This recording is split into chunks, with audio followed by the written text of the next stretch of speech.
How's going, guys? Welcome to the channel. In this video we are gonna see, what if Naruto got harem with Batgirl, Supergirl, Artemis and Poison Ivy, Part 1. Huge shout out to the First Kitsukage for this story. If you wants to see awesome fanfiction like this, don't forget to subscribe. Now let's get into the video. Madara Uchiha, some say the best ninja to have ever have lived. Not many would dispute that claim. Madara was many things. His legend was only surpassed by his power only surpassed by his hatred, and his hate was only surpassed by his curiosity. For 60 years he truly wondered if love was stronger than hate. Going by his loss to Hashirama, even with his win by gaining some of his old friend's cells, he still lost. So he thought one day, is love stronger than hate? He had to know. So after Obito left he needed another, to see if love would beat hate when the time came. After all, curiosity makes worlds and destroys them. That simple question made Madara search. He searched for someone to train like he did Obito. He found his second apprentice in a young boy, the last of the main bloodline Uzumaki. A young boy by the name of Naruto Uzumaki. The fact that he had the 9 tails made it even more likely to use Hashirama's teachings. So when the boy's parents died he took him and trained him. When he was 3 his training started and Madara trained him like he did his own son, but still just as harsh as he did with Obito. But he treated him like a grandson. He put Hashirama's cells in him as well as his own. He was afraid that he would die, but he was fine and survived. More than survived, he thrived and became far more powerful. When his training was complete at age 12, Madara died, and he went off into the world. He wore what his grandfather Madara gave him. He had black pants and battle armor like his grandfather, as well as a sage cloak with his 3 clan symbols on it. On the right shoulder, the symbol of the Senju clan, on the left the shoulder of the sage cloak, the fan of the Uchiha clan. Finally he had the spiral of the Uzumaki clan dead center of his back. He went to Miss first under the advice of his grandfather. There he met up with the rebels, and after he talked to the rebel leader, a woman named Mei, and saw the state of the children of the group, agreed to help them. After a grueling battle many of the rebels were in recovery, but then the 4 Mizukage sent an even larger force to finish them off. Mei said that he would buy them time to leave, but Naruto would have none of that. He said he would deal with them, and fight them he did. Mei and her 2 bodyguards saw what he did. Ao was the most shocked. Wood style, water style, fire style, and all other elements on a level that not even bloodline users such as Mei could achieve. With the 4th Mizukage's death, Mei was made Mizukage and asked what Naruto would like as a reward. Naruto responded with a kiss from the most beautiful Kage in history. Naruto got his kiss, with interest. When he went to wave he felt the sadness in the whole town. He felt it deep in their core. He also felt the source. He hunted this man and any that would follow him. This worm named Gato. He had heard of him. He had his hands in all of the big 5 villages, wanting to control them physically so he would be protected from them. Too bad it didn't protect him from his wrath. In a few short seconds, Naruto slaughtered him and anyone who dared to work from him. When an old man named Tazuna came back he was shocked to see his village celebrating.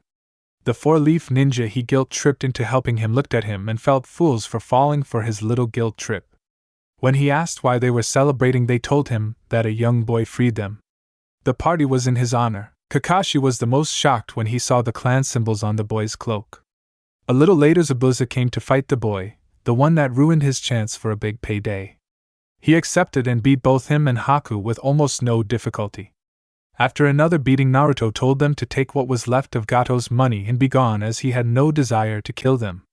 Zabuza licked his wounds, swallowed his pride and did so. Although by the time he got to Miss the bloodline war was already over. Again thanks to the same boy that made him his bitch. It was then that he was approached by Kakashi and Team 7. Sasuke Uchiha, Sakura Harino and Sai.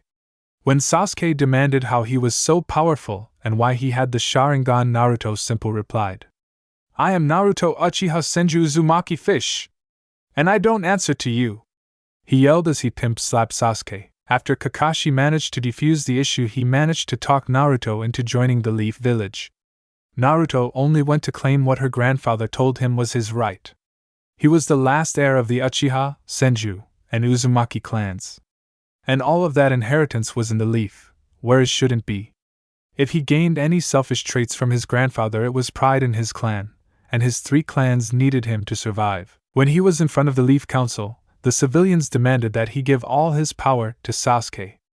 Naruto laughed and said, "The day that Runt gets strong is the day I get beaten by him." Of course, that would never happen. His grandfather trained him in everything he knew. The Uchiha Runt couldn't even do a good fireball jutsu. What hope did he have at beating him? Of course, they demanded that they fight each other. So if he wins, I can barely say that with a straight face, I'll give him power. But what if I win? What do I get? He asked them. Then you train him of your own free will, as is your duty to do so. A pink-haired banshee yelled at him. Oh, that sounds fair, all loss and no gain. Is that something you preach here? If so, I'm gone. I'm sure Cloud would love to get their hands on me. Having the Sharingan and with style in their ranks in 13 years would boost them to the strongest nation in no time. No to mention my Uzumaki chakra, and my other furry friend. He smiled at his threat, no his primrose. All of the ninja side paled. Cloud already had 2 and the 8 tails and they were older than him. But his wood style could beat them. But add the Sharingan, Kyuubi and the Uzumaki bloodline was beyond over the top. They couldn't lose him no matter what. The third Hokage saved their asses. What would you like in return, Naruto? He asked. He couldn't lose the fourth Hokage's legacy. He knew who he was. Simple. For him to step down as the Uchiha heir and me take over the Uchiha clan and have all Uchiha, Senju and Uzumaki clans' justice, money and real estate turned over to me. Of course, Sasuke being family, he will have access to the Uchiha jutsu and wealth. He told them. Sasuke was family. And blood is thicker than anything else to him. Even if it is Sasuke, but you're still so young, maybe you should.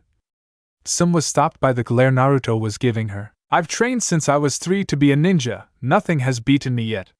Not even the 4th Mizukage that I've killed as of late. Regardless of your powers or ability, you are still far too young to take such a role. The 3rd Hokage told her. Maybe when you reach Chunin. Naruto stopped him right there. His killing intent on everyone flattened them. All of the non-ninja were now passed out and had pissed themselves. I was trained by my grandfather to become a ninja. I was trained to take over the Senju, Uchiha and the Uzumaki clans. He taught me everything he knows and all of his power is now mine. I am more than ready to take the role as clan head for these 3 clans, as I am the only one that can revive 2 of them. After he left the pressure off, Shibi of the Aburame asked him a question. And who is your grandfather? My grandfather was one of the greatest ninja in history. You all should know who he was. His name was Madara Uchiha. Nah! The 3rd yelled. And again he was dropped. I am the grandson of Madara Uchiha. He survived the battle at the Valley of the End with my other grandfather Hashirama Senju over 60 years ago and raised me all of my life. He trained me in everything he knew. And I dare anyone to dispute me. After a lot, of debate in order to prove who Naruto says he was going to face Sasuke and 4 other Jonin-level ninja a week before the Chunin exam. An insult to him, but he was fine with the reward he was going to get out of it. When the time came, he faced off against Sasuke first. Beat him in a second. Then against Kurenai she lasted longer, but Genjusta didn't affect Naruto, and he beat her quickly. Next up was Might Guy. Didn't last much longer and Taijutsu wasn't as good when facing the Sharingan. Next up was Asuma. His ninjutsu gave him a few seconds longer than the other 2 but was defeated soundly by Fire Style, Great Fire Annihilation. His Burning Ash didn't stand a chance. Kakashi was the last one. He lasted a full 30 seconds. But when he copied his Lighting Blade and made it 20 times better than he ever could, he was beaten by his own jutsu. So that's how it feels, he said before he passed out. Naruto was rewarded with what he wanted, and that was that. The invasion accrued but was almost stopped thanks to Naruto, beating Gaara, another one like him, but he didn't kill him. He didn't want to, nor did he have to. When Naruto and the not-so-newly dubbed Pervy Sage went out to get one of his cousins Tsunade Senju to be the 5th Hokage, they faced off against Orochimaru and his pet pal Kabuto. They were no match against them and they were sent running with their tails between legs. They moved on and Tsunade was made 5th Hokage. After that, his cousin Sasuke, feeling utter hate for being pushed aside and losing his clan heir status to a nobody, left the village. When everyone got wind of it, he and a team of 4 others assembled to bring him back, or terminate if necessary. Well, when Naruto faced him, termination was necessary. Because of who he was, no one made a stink over it. Since Naruto was clan heir, Sasuke fangirls couldn't claim anything. Sasuke was seen as a jealous, power-hungry runt Uchiha, and was dealt with accordingly. During the 3 years that passed, Naruto got close to a few girls. Hinata being one from the Leaf, and 2 others. Fu, a fellow Jinchuriki, and Yujito, another Jinchuriki from Cloud. Moving past that, Naruto saved Gaara before they sucked the one tail out of him. Saved many lives, sired a kid with Cheyenne. Felt grief at the loss of his sensei, the pervy sage. It was the same feeling he felt when his grandfather died. But he had to move on. The perv taught a lot of things, just like his grandfather, and mopping around and crying was not one of them. After he got, not over it, over the hill, he got even more training in sage arts from the toads. Naruto had a head start thanks to his Rinnegan.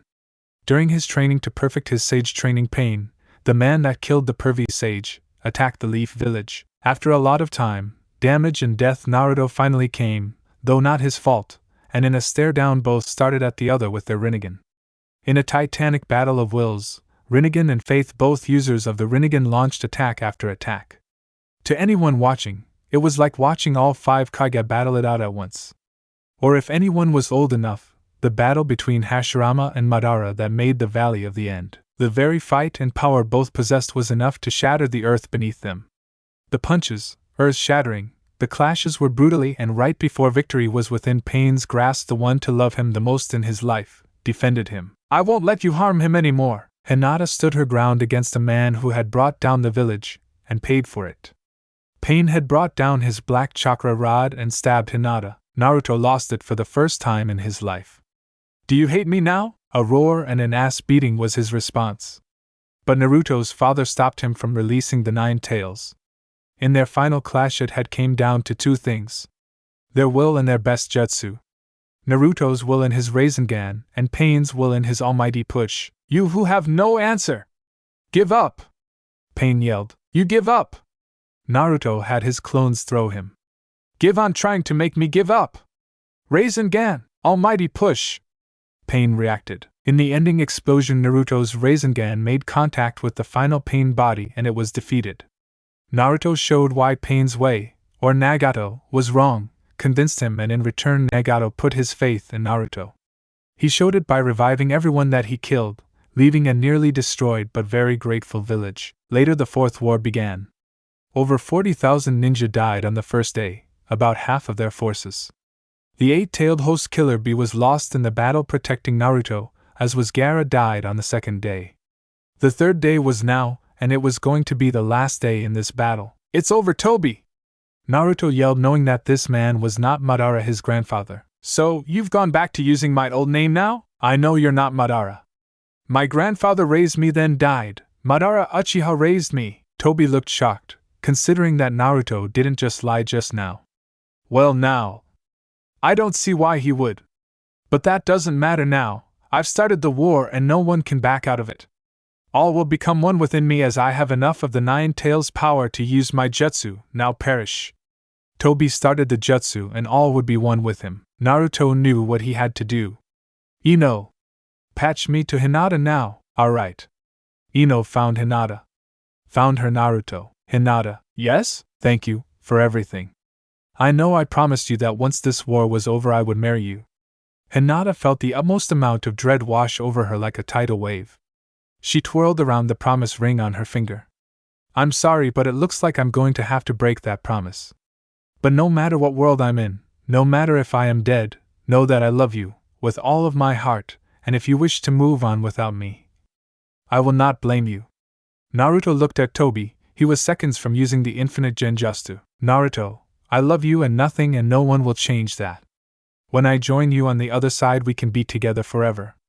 I can wait for you there." Naruto let out a tear just as Hinata did. Naruto flashed behind Tobi. This shocked him, and grabbed his shoulders. "How? When? Don't you remember? My father placed a marker on you, and they never fade unless they are destroyed. You never bothered to learn this jutsu." Naruto closed his eyes for a moment. "No matter, in mere seconds I will be ruler of this world." "No. You won't. Uzumaki art, hidden jutsu dimensional rift." "What?" Madara had told him about this jutsu, but it was lost with the first sage of the 6th paths. "What are you doing?" He asked in fear. There was no end to the places the two could be sent to. If you go through with this, you'll never see your children grow up, Toby said, trying to get him to stop. Even he could get past this jutsu no matter how hard he tried.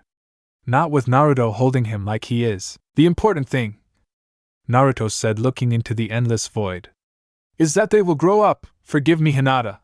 Then in a yellow flash, both men were gone from the ninja world, forever. 20 years later, 3 adults were looking at a statue of their father. 2 young women and a young man. One girl was a redhead, the other girl, slightly shorter, was a blonde. While the boy was a spiky blonde with a tint of dark in it, the redhead girl had green eyes with long spiky lava red hair, like her mother May the 5th Mizukage. She was given her grandmother's name Kushina Terumi Uzumaki, daughter of Naruto Uzumaki, and May Terumi the 5th Mizukage. The next girl was Cheyenne's daughter. Her blonde hair matched her mother's but had her father's eyes. The oldest of her siblings, she tries to protect them. Her name was Naruko Uzumaki, a variant of her father's name. A name she carries with pride. The only boy of the 3 siblings was a tall young man, taller than his siblings but a few inches. He was almost a carbon copy of his father, except his eyes was a little lighter blue thanks to his mother, and his hair was again a little darker thanks to his mother. He did have his mother bloodline, but his blue eyes he was proud of. His name was Naruto Hyuga Uzumaki Jr. after his father. And he wouldn't have it any other way. The 3 were looking at the statue made in honor of their father. Lord Hokage, Lady Mizukage, Lady Priestess, the enemy is marching. What are your orders? A jonin from the leaf bowed before them. The enemy, no one but the before-mentioned 3, were brave enough to say its name. It was the second coming of the dark being Cheyenne and Naruto, their father, had defeated. The 3 looked back at their father. Father, watch us, they said together, and then went out to save the world just like their father did years before them. Time Rift. Within the Time Rift, both Toby and Naruto were fighting again. With no real point to the battle, eons were passing like seconds and seconds were passing like eons. There is no point to this battle anymore, Toby, Naruto told him, and yet we both still fight. I will beat you and take the power of the 9 tails from you. Then use the power of the Jubi to break free and rule whatever world I land in, Toby said while attacking Naruto again, both now locked hands trying to overpower the other. There's just one problem with that, Toby, Naruto told him. Oh, what's that? This is my stop. Toby's eyes widened, then Naruto tossed himself in a rift gate. Toby looked at the gate in anger and followed the blonde soon after, not knowing that the few seconds that he thought about it was a lot longer in that world. DC world. Naruto was in the air, falling. Damn it! I just know Toby won't have this problem. Upon Toby's arrival some time later, Toby landed in water, with about 12 hot naked girls 2 feet next to him. He smiled. I guess world domination can wait a few hours, days, months, however the fuck long it takes for them to pass out. He had a perverted glee. No good deed goes unpunished and no evil deed goes unrewarded. Present, about 1 year before Young Justice. Damn Rift! Okay, think Naruto. Oh yeah, moron. Shut it, you stupid fox. With style, great Gaia tree! Naruto used his massive amount of chakra to make a world tree. The tree was easily the size of the skyscrapers that was nearby. Naruto made a small platform on top to have a soft landing on. Naruto was looking around. Not in the elemental nations no more, he said, and I wonder why that is, Kurama said sarcastically. No point to worry about that now. We recover, learn about this world, and then kill that Toby bastard, then get laid with lots of hot women. Who knows what you will find in this world? Yeah, whatever. Naruto sensed some life energy. As his powers allowed him to sense all life around him, these ones were stronger than normal. Will normal for civilians. Time to make an entrance, tomorrow. Naruto allowed himself to be sucked into the tree to recover. On the outside, people were baffled at the marvel in front of them. A tree bigger than anything in Gotham had sprung from nothing and nowhere.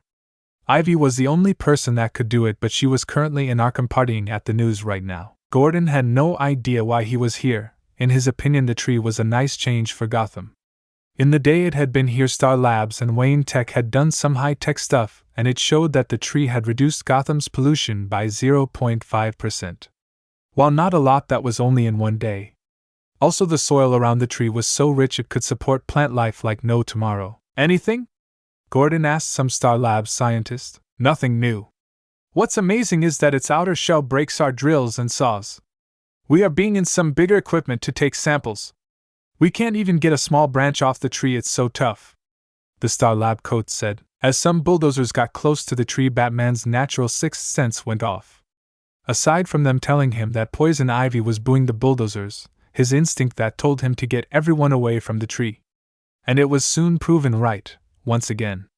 Out of the ground, what looked like a wingless dragon made of wood came up and trashed all of the bulldozers. After the people got out of them, the entire environmentalist group cheered that were protesting the attempted death of the, what people now call, Gotham's World Tree. Batman tossed a freeze batarang at the dragon's mouth. It ate it, then froze up and shattered, getting a few boos from Ivy. That was new, Gordon said dryly. I think we should lay off the tree for now.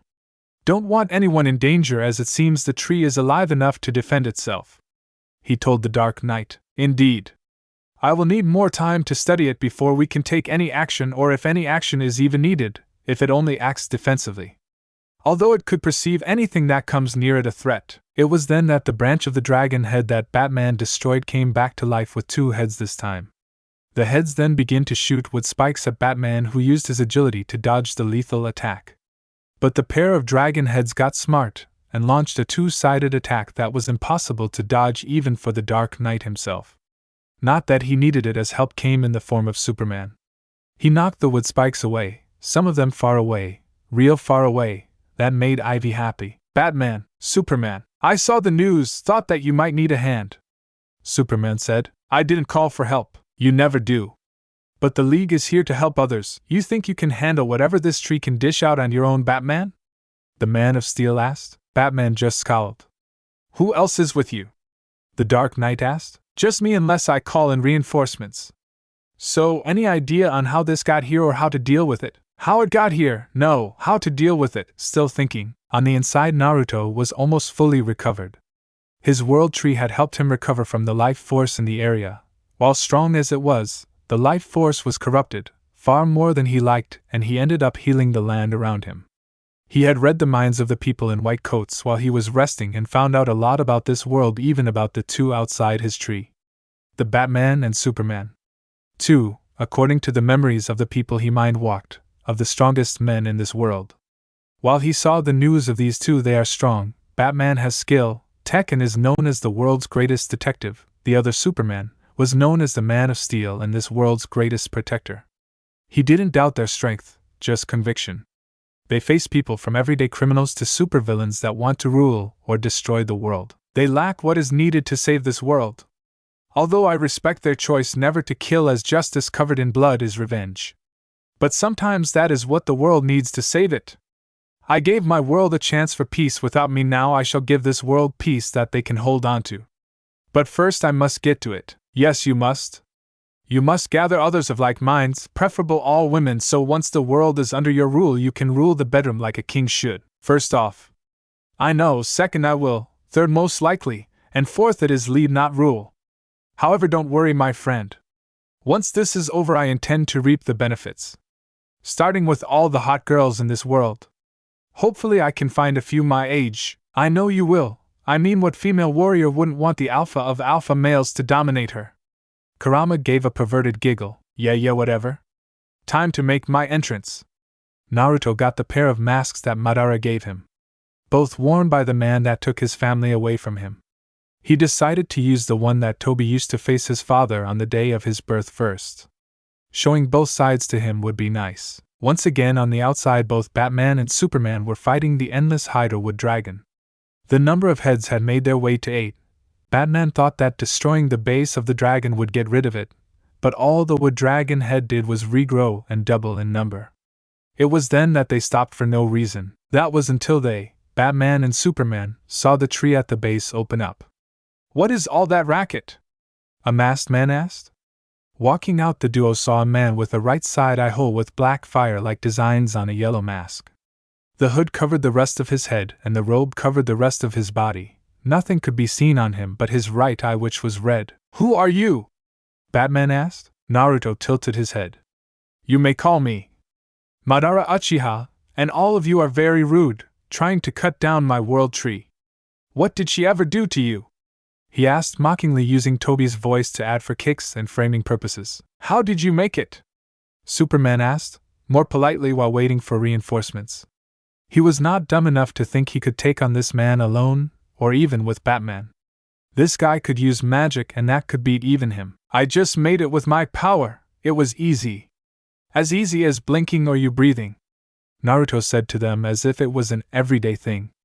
To him it was, but to them it wasn't. Sucks to be them. Kid, they are bringing in more weaklings to try and stop you. And based on what I'm sensing, there are only 7 that pose any real threat. 2 of them are in front of you and are the greatest threat. I see. Thanks, Kurama. I'll make sure to reward you by breaking some of these tight-wearing weirdos' bones. Don't talk to me like some pet Naruto, but breaking their bones is a good way to pass the time. I don't think that any of them can do any real harm to you anyway. But remember our primary goals, Naruto. Goal 1, get laid. Goal 2, get laid some more. Goal 3, get laid again. Goal 4, rule the world. Goal 5, get laid forever. That about sums it up. To think you have this much perviness inside you. Pervy Sage would have loved to talk to you. Naruto just heard Kurama grunt. I mean, having 4 out of 5 goals about getting laid, you must be a perv. But Naruto wasn't one to talk. You say something? Naruto asked. Apparently Batman and Superman had been talking to him about his tree and if he would be willing to follow them for questioning. Both Batman and Superman, and many others that showed up, got a tick mark on their heads. Only Flash laughed a bit. Oh, you brought friends. What's the occasion?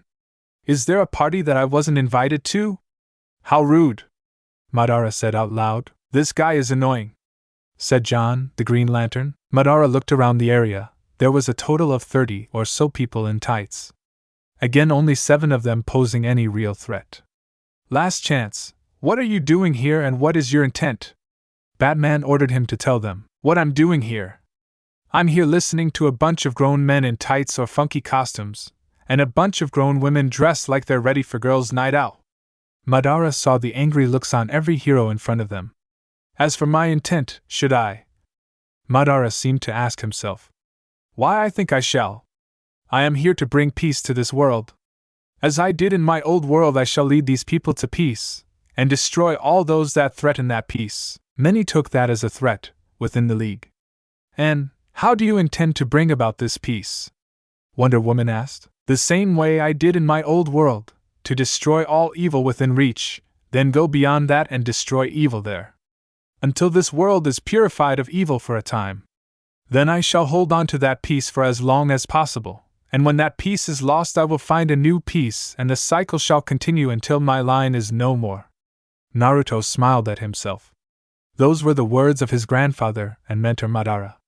He felt it would be alright to use the name Madara before the fake Madara Toby would. As Naruto knew he had a little time before Toby got to this world, how long he didn't know.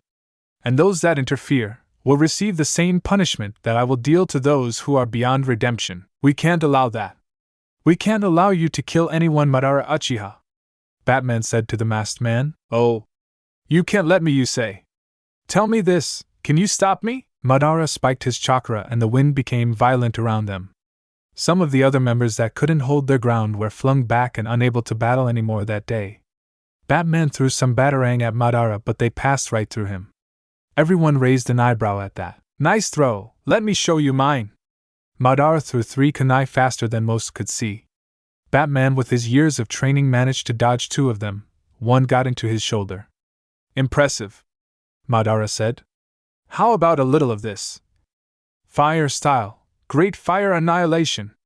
A wide and power wave of fire launched out of Madara's mouth. Everyone was shocked and afraid. None of the civvies knew they had no chance to get away from this thing. Aquaman got in front of the line along with both Green Lanterns and Dr. Fate. Aquaman fired the biggest water wall-like attack at the wall of fire, trying to slow it down. Dr. Fate put up a gold shield behind that, with both Green Lanterns putting up a green shield behind that. The wall of fire burned past the water wall, then hit the gold shield, shattering it almost upon contact.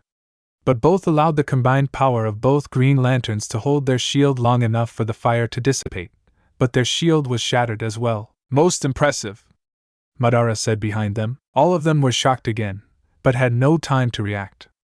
Madara vanished in a dark red flash and punched in the gut Dr. Fate and both Green Lanterns before they had time to even move. They were out cold. Superman caught the punch aiming for Wonder Woman. It's impolite to hit a lady. Madara tilted his head. In war, there is no man or woman. This is the victor, and the defeated. Madara then puffed. What?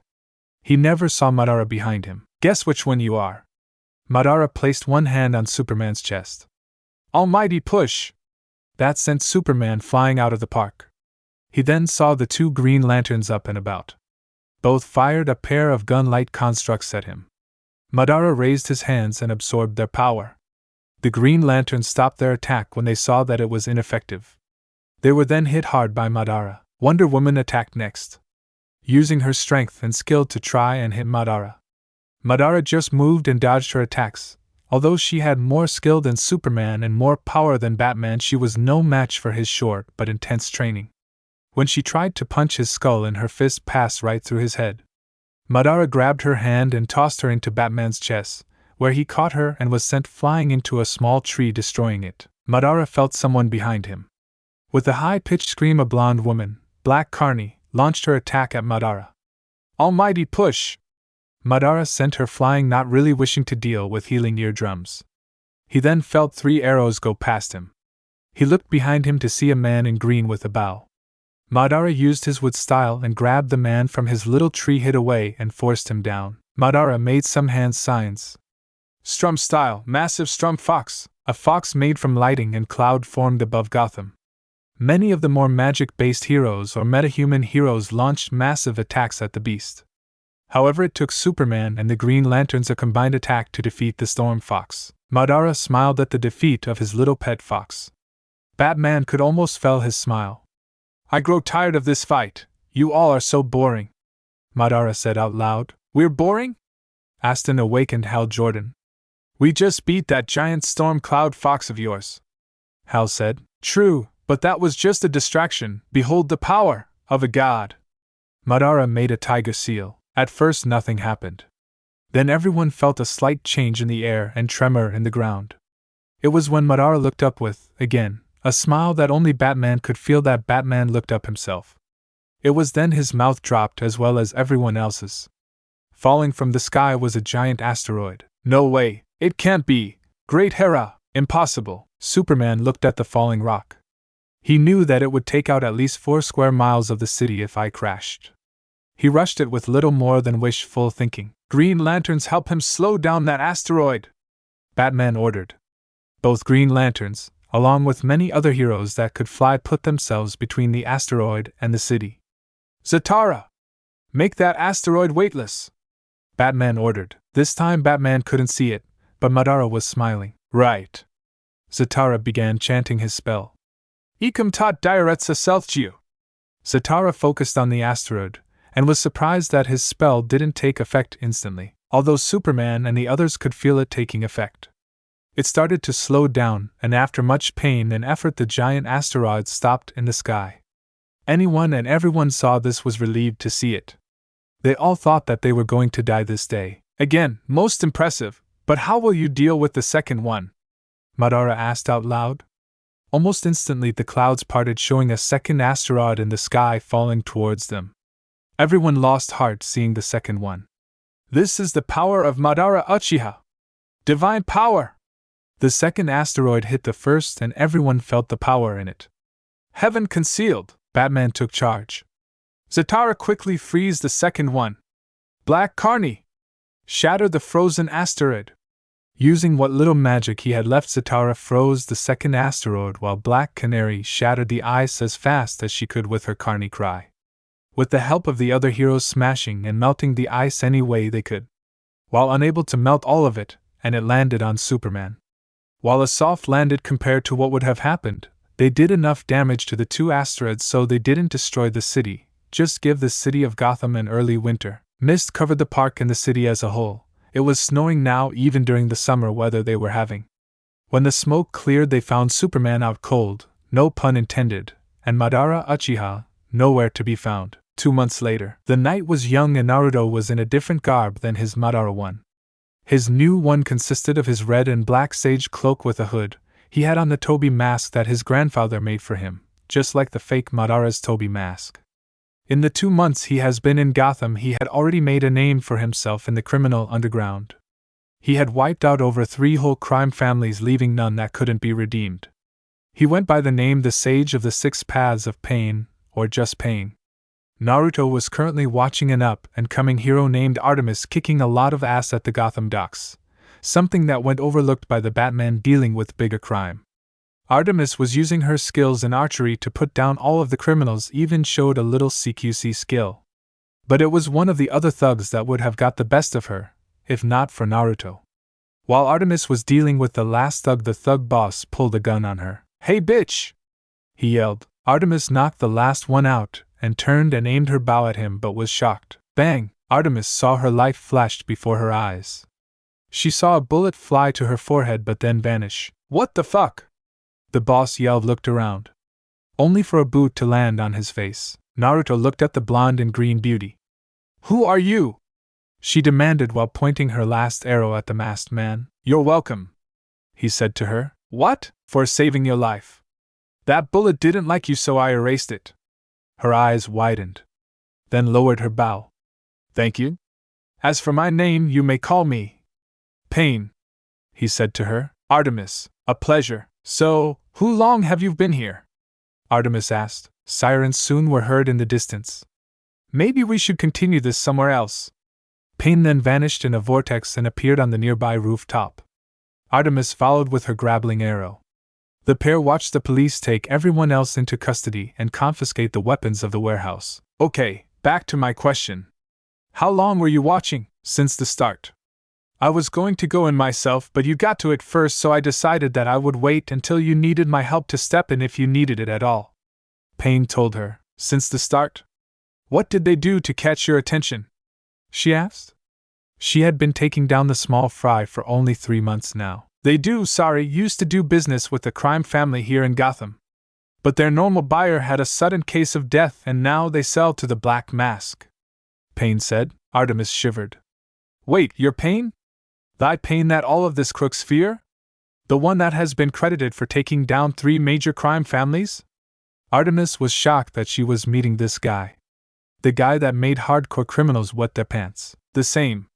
Although my so-called victims scream out other things when they catch a sudden case of death." Pain looked at the young archer. "Does my way of handling things upset you?" he asked. "No, not really. I mean, I wouldn't, but I can see why you would." Artemis didn't want this guy as an enemy. "I'll see you around, Archer Girl." Pain was about to leave. "Hey! My name is not Archer Girl. It's Artemis," she told him. "Artemis, a pleasure to finally meet you. I will see you soon, goddess of the hunt." Pain was soon gone again in a vortex. Artemis smiled. That boy. She wished she got a better look at his abs through his tight shirt. She checked her watch. It read 9:42. Oh shit! She ran home as fast as she could to make her 10 o'clock curfew. The next day Naruto had walked in a school, having registered to keep a cover.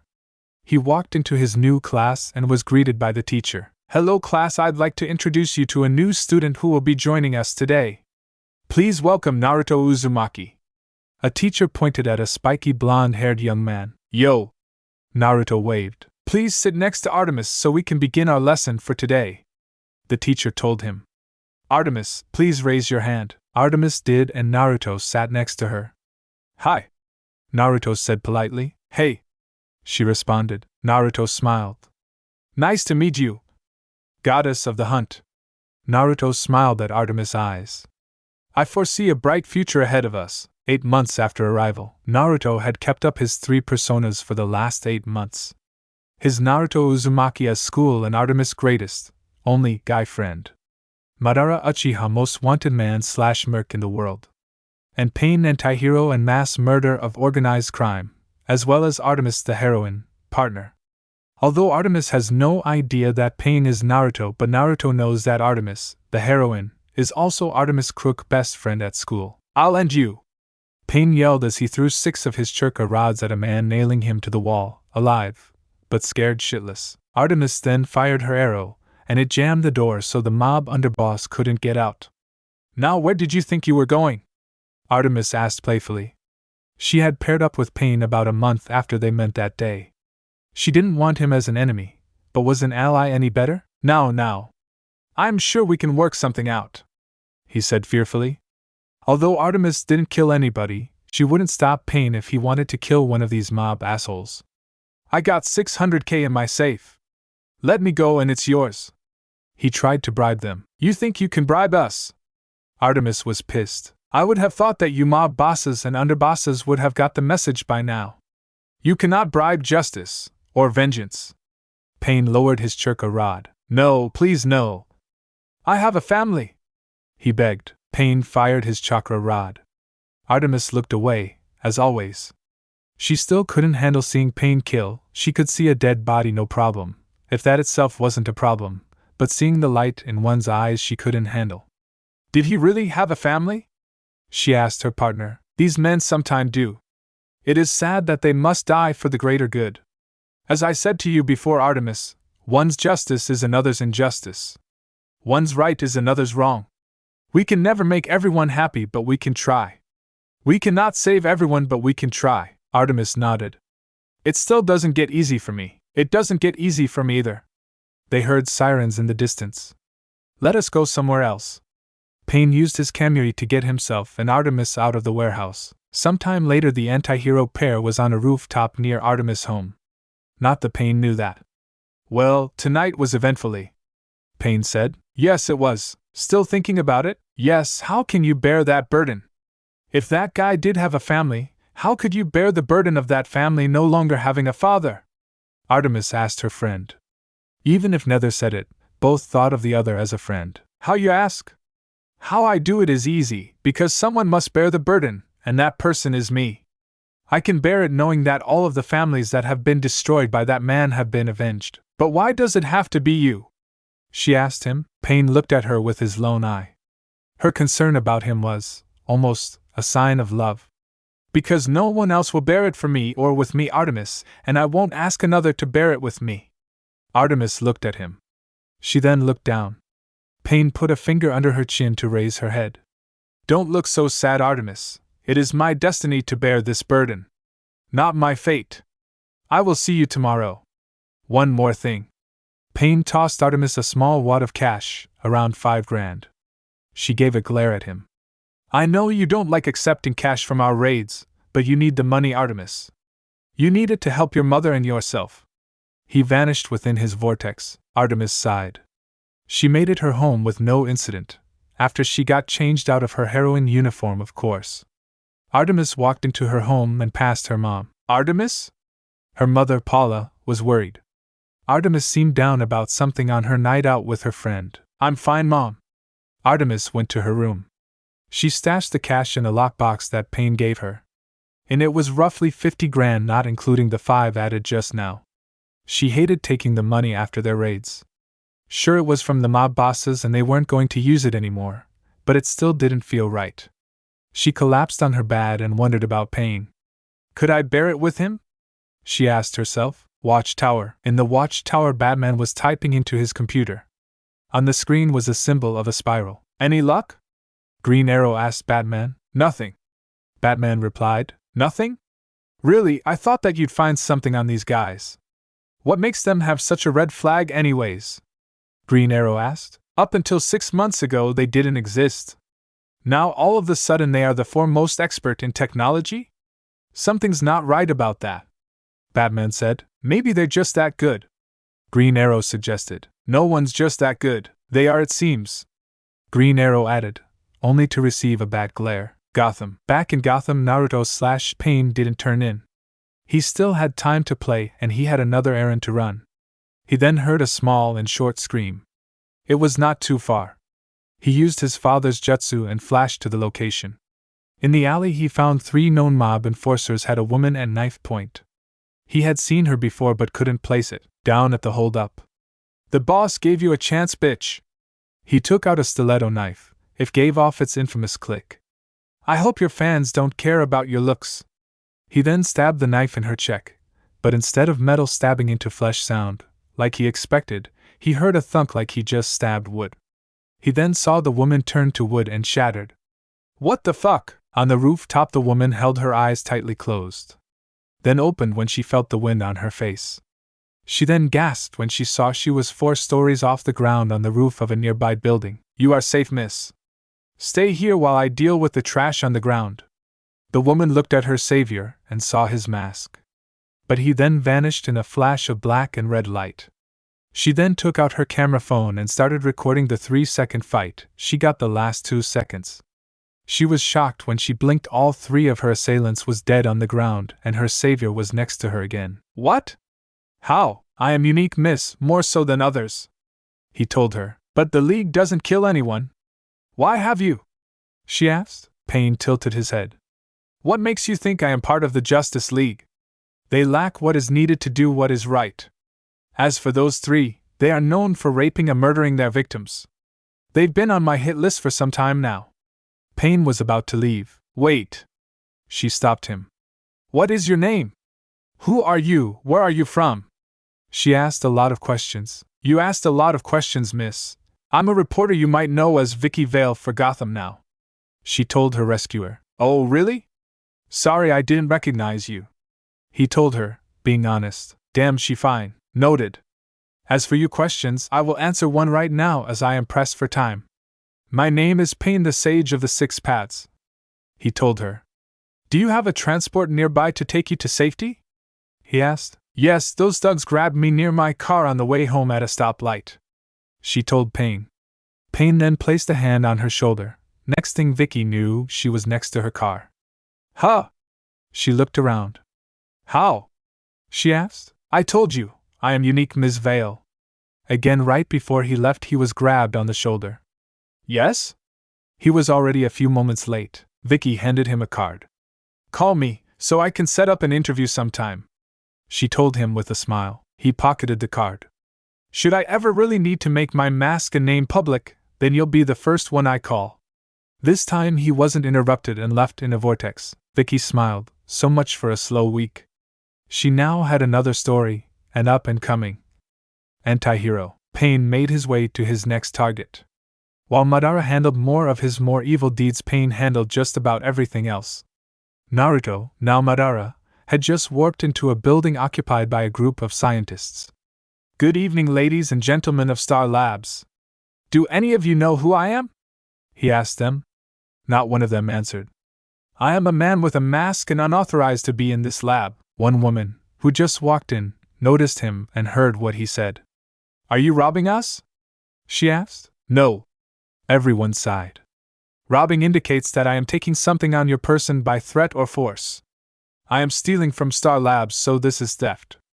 Please be kind enough to leave this lab and none of you will have an unpleasant night," he told all of them.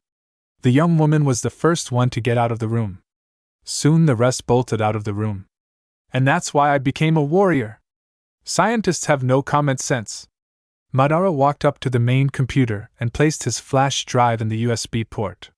The computer alerted all of the other branches of Star Labs that one of their branches was being hacked. The flash drive was doing its job, downloading flies by the exabyte. He knew, however, that the Dark Knight would be there soon, if not already outside the door. Surprisingly, no one had even come to stop him, well, aside from the cops, but they couldn't do anything about him anyway. He looked at the computer, and he was almost done with his hack. A ding sound was heard and his hack was complete. Done with no trouble. A nice clean job. He took the flash drive. "Well, now that the building is empty, I can trash the place. No need for Batman to find out what I've taken." Madara threw kunai with paper bombs attached to them to the walls, and a couple of clones on the lower levels to collapse the building and torch the hard drives of the computers. "This is the GCPD.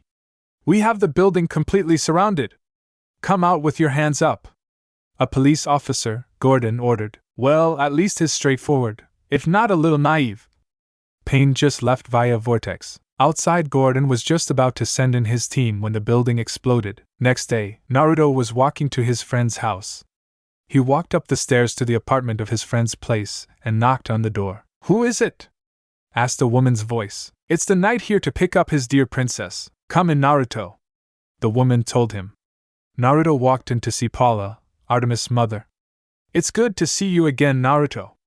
The woman smiled at the young man. "And good to see you as well. You look as radiant as ever. Did you do something with your hair? He asked. Oh, you charmer. Come here and give me a hug. She held out her hands for the young man. She had met Naruto about a month after Artemis had met him. He had walked Artemis home when Paula spotted him. She offered him to stay for dinner, only to embarrass her little girl even more so than the boy was already. Naruto came over almost every day after school as he walked Artemis home every day. It was nice to see her daughter with such a fine young man. At least he wasn't another one like her ex. Artemis! Naruto is here! Paula yelled at her daughter. I'm almost done! She yelled back. Probably doing her hair, that girl. Paula commented. It's alright. Naruto smiled. So, how've you been, Mrs. Croc? Naruto asked. I'm well, Naruto, as well as I can ever be. Naruto nodded at her answer. Naruto heard Artemis walk down the hall. She was ready for school. Let's get going, don't want to be late. Artemis dragged Naruto out of the door, not wanting her mother to embarrass her. Bye, Mom. Love you, see you after school. Bye, dear. Bye, Naruto, have a good day. She waved them off. On the way, Naruto just smiled at Artemis. What? She asked, almost craped out. It nothing, just, has anyone ever told you're very beautiful? He asked. Only to get punched in the arm. Ow. He rubbed his arm. Later that night, Pain was waiting for Artemis. Pain. Speaking of whom? Sorry, Mom was wondering who I was going to hang with. Who did you say you were hanging with? Pain asked. A friend of mine, Naruto. I told him that I couldn't make it tonight. She told him. You deserve a life of your own, Artemis. If you wish to spend time with your friend, you can. Pain told her. I'm here, aren't I? Besides, you need someone to watch your back. She smiled. Let's go, we have an hour at least before we have to go to work. Pain placed his hand on her shoulder, and they were gone in a vortex. Unknown location. Pain and Artemis appeared in a dark room. Should I worry about what naughty things you might do to me, Pain? She asked playfully. Trust me, when I do naughty things with you, Artemis, a dark place is not the setting. He countered. He turned on the lights. Welcome to our base of operations. He showed her around their new base. Where did you get all of this stuff? She asked. Our anonymous benefactor supplied us with all of this hardware, but not the location. The latest of Spiral Corp technology. Yeah, anonymous. Artemis knew it was from Spiral Corp. How or why the CEO would help them. I want to show you something. Something that might come in handy for you later. Pain walked Artemis over to a changing room that said Artemis. Inside was new custom. Meet Tigress. What? What is this? She asked. A new uniform, if you wish to use it, that is. I felt it necessary to make this should you ever need to be someone other than Artemis on a mission. You only have to use it if I feel you need it. I don't know what to say. She was shocked. Thank you, I guess. But I like being Artemis. Yes, I figured as much. But should a situation is of need of Tigress, I hope you're still next to me dealing with it. He told her. I still will, just as Artemis as always. She reassured him. I'll leave you to it then. This is your room while you're in the base. Your changing room and your own armory. Also, I would advise you to bring anything that might tie you to your heroine ego here as well. Pain left, and Artemis got her gear. Artemis walked out with more arrows but nothing else. What's on for tonight? She asked. Just one thing really, there's going to be a meeting with Yakuza, Triad and Mafia, both Russian and Italian, mob bosses tonight in about 30 minutes. All of the major crime bosses around the world in one place trying to get ahead of the Justice League. If these talks became a success, then organized crime would become an even greater threat to the common person than it already is. We're talking that every organized crime family will no longer fight over territory or profits, just focused on the common person and the blood money they will make. Artemis' eyes widened. How do you know about this? I have my sources. He was talking about his villain self, Madara. We have a little time before this, but this is why I made the Tigress outfit. When I go in, I intend to leave no survivors, Artemis. That means that Artemis' name will be covered in blood should someone see or we miss a camera. That is why you made it, to have a partner willing to kill with you. She asked with a little hint of disgust. No, I made it to protect my partner Artemis, the goddess of the hunt. I don't want to complicate your life any more than I already have, Artemis. Just being near me will put you and your mother's life in danger. I'm a big girl, not doubting that. But no one can protect everything they hold dear to them all the time. You don't have to come with me, Artemis. We're partners, Pain. I'll stick by you for as long as I can. She told him. Give me a minute, I need to get something. She walked back to her changing room. Pain nodded. You care for her too much, Naruto. I happen to like her, both Artemis the heroine and Artemis Croc her mask Kurama. Although they're friends and Naruto has gained Kurama's respect, some of it at least, Kurama can still be an ass at times. You need to either mate with her or let her go. She is a weakness if left as she is. Ready, Pain. Pain looked up and raised an eyebrow. I take that back. You just need to mate with her, and soon. A girl like this doesn't stay single for long. Kurama was eye-humping Artemis, or now Tigress. You change fast. He commented. I still may not be ready to kill. But I guess protecting my heroine name is important. But just know that I won't put this on all the time, Pain. Just this once. Artemis was now in her Tigress uniform. I don't expect you to. Just when the time calls for it, such as now. You don't have to kill a Tigress. I won't ask you to bear that burden. Not now, not ever. I might, Pain, one day. The next day, Gordon was outside a hospital room. Inside was the only survivor of what the media had called the Gotham Mafia massacre. Over 200 men dead in less than an hour. Witnesses outside the warehouse said they heard gunshots for about an hour before it all went silent. When they got there, it was a slaughterhouse, 200 men butchered into pieces of meat. Some of the rookies puked, not that he blamed them, and some, even his most seasoned men, had to leave. He barely managed to make it inside the heart of the place where, he assumed, the bosses and underbosses of each of the crime families were. Not one of these men were killed by bullets either, they were all hacked up by what might have been a sword. Has he talked yet? Gordon saw the Batman come from the shadows. Nothing. All he keeps mumbling about is pain and monsters. What that means I don't know. Pain? Batman questioned. Yeah, pain, no idea why? He's not in pain as he has enough morphine to keep him high for a while. Gordon commented. Not that. Didn't you see Gotham Now's broadcast this morning? Ms. Vale talked about a new hero that saved her from a few mob enforcers and killed her would-be robbers. She said that his name was Pain. Gordon raised an eyebrow. Why Pain? He asked about the weird name. Don't know. By Ms. Vale is problem the nest lead for this case. Alright, I'll head over there and... Batman was gone, most likely on his way to meet Vicky. I hate it when he does that. Gordon made his way to his car to get to Gotham Now headquarters. Gotham Now building. Vicky was now in her office getting call after call all about the new hero/anti-hero Pain. Wanting to know more about him. She was expecting to get a visit by the Batman or Gordon. When she heard about the Gotham Mafia massacre, she had a hunch that Pain was involved. After all, he said that those enforcers were on his hit list. Why not the entire origination? Vicky. Vicky looked up to see her boss and Commissioner Gordon. The police want to talk to you about your story on Gotham's new hero Pain. He told her. Sure. No problem, thank you, Ms. Vale. Gordon sat across from her. Now you encountered Pain last night, correct? Yes. How did you meet? Gordon asked. Nearby, the Batman was listening to the conversation. I was in my car going home when 3 known mob enforcers grabbed me. They were going to kill about a story I was told to drop that I made public a few days ago. I remember. Well, when he pulled out his knife and was about to stab me, I was on the roof all of the sudden. Standing next to me was this new hero Pain. How? I don't know. One moment I thought I was going to die. The next the wind is blowing in my hair and I'm overlooking the 3 men that almost killed me.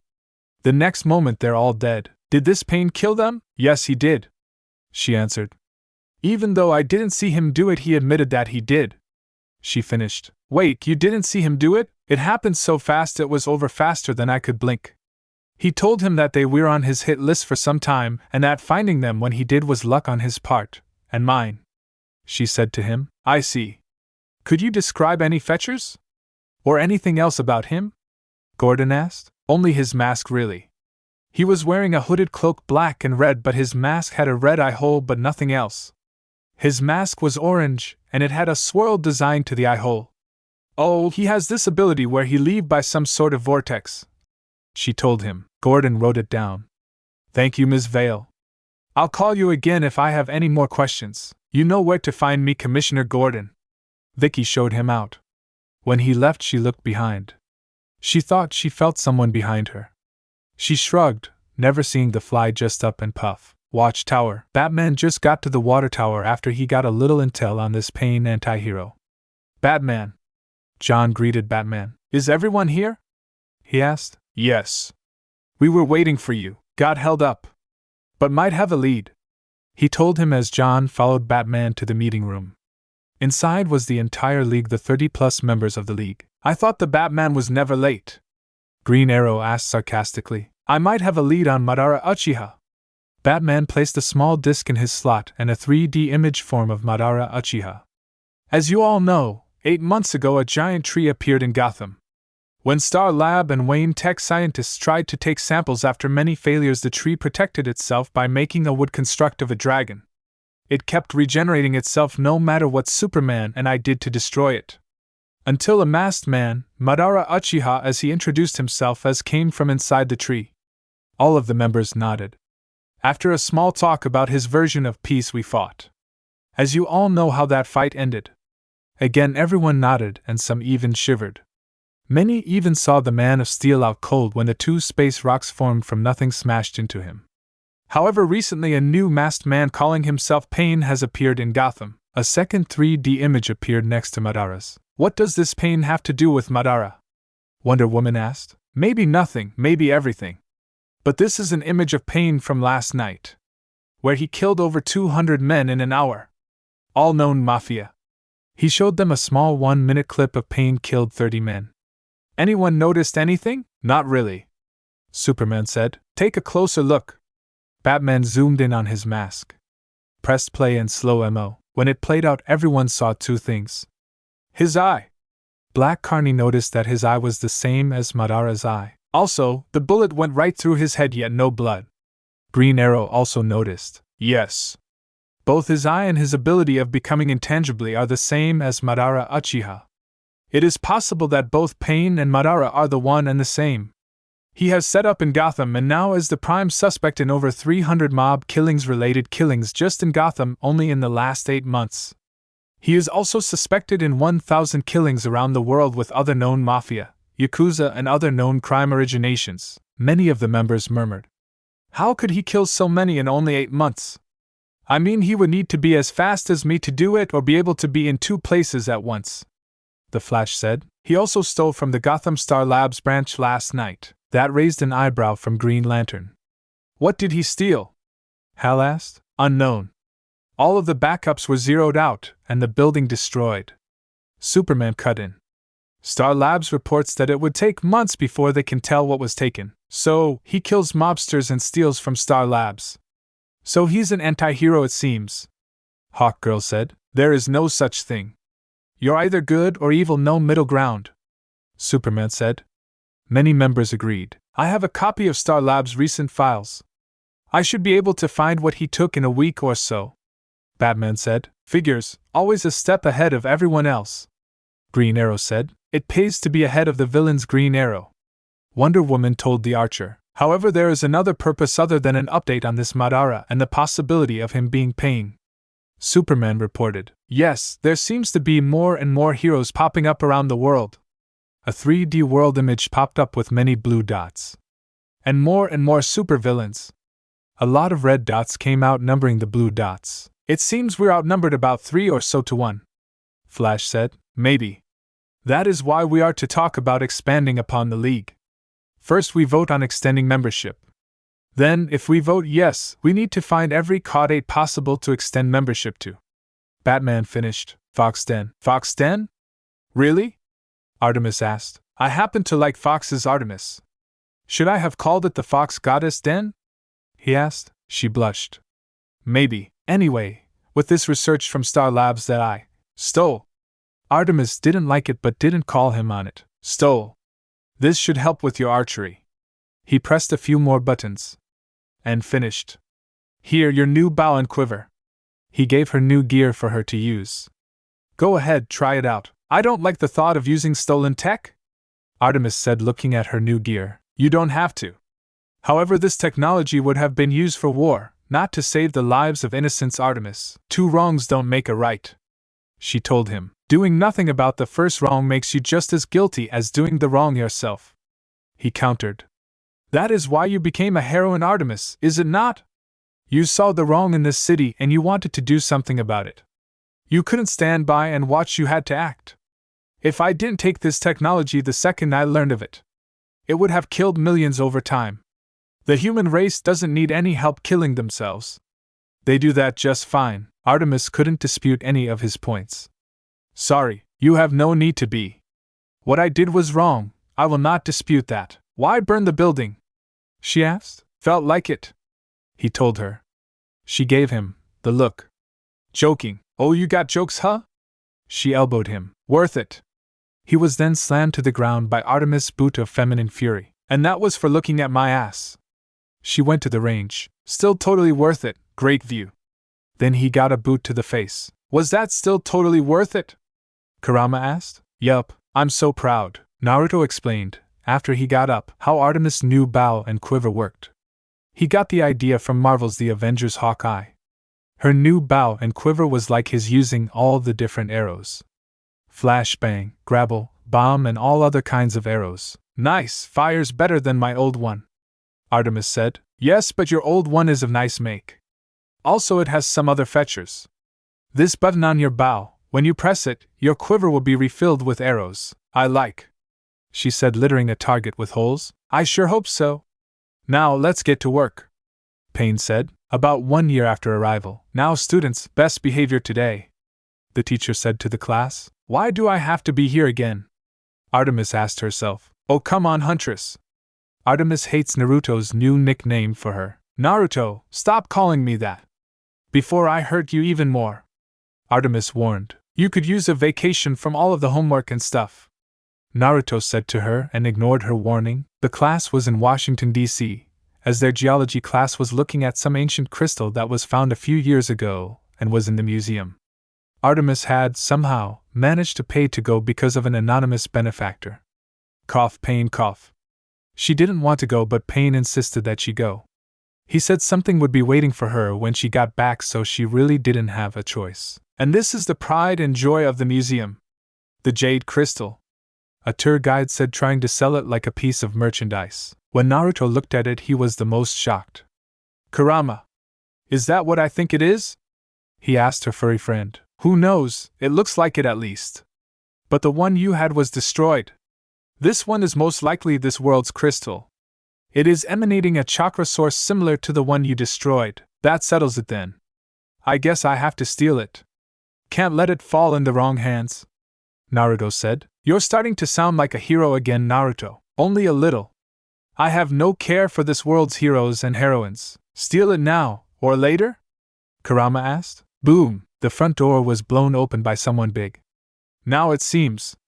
Naruto disappeared in the crowd of panicking people, leaving a clone of himself. He saw Artemis doing the same, so he left a clone transformed as her as well. From the dust, a large metal man walked into the building. Metallo. He walked up to the case. I have no idea why he wants this, but as long as I get what I want, it doesn't matter. And since the heroes are busy, I'm golden. Metallo smashed the case for his prize, only to find it gone. What? You should really mind your surroundings more, Metallo, Pain said from overhead. Metallo looked up to see a new hero. A new hero he heard of. The mask had become infamous in the underground. So you must be Pain. What are you doing in Washington? He asked, targeting the new hero. Touring the place mostly. Looking for new marks, as most of Gotham's crime families are 6 feet under. No wonder. Well, I have a score to get, so you'll have to die now. Metallo opened up his chest plate to reveal his green heart. He fired a green blast at Pain, destroying the area around him, and the people gasped. Ha! Not so tough after all. I told you to mind your surroundings. Metallo had enough time to be shocked before he was sent flying. Metallo crashed into the wall and went right through it, rubble piled on top of him. Pain waited for him to come out of the rubble. He didn't wait long. Metallo blew the rocks away from him, and if he could look pissed, he would be. No bad. I guess maybe I might have to work for this one, he said mockingly, cracking his neck. Please, you don't rank in any type of threat to me, Metallo. You're just another it for me to destroy. You want to know why?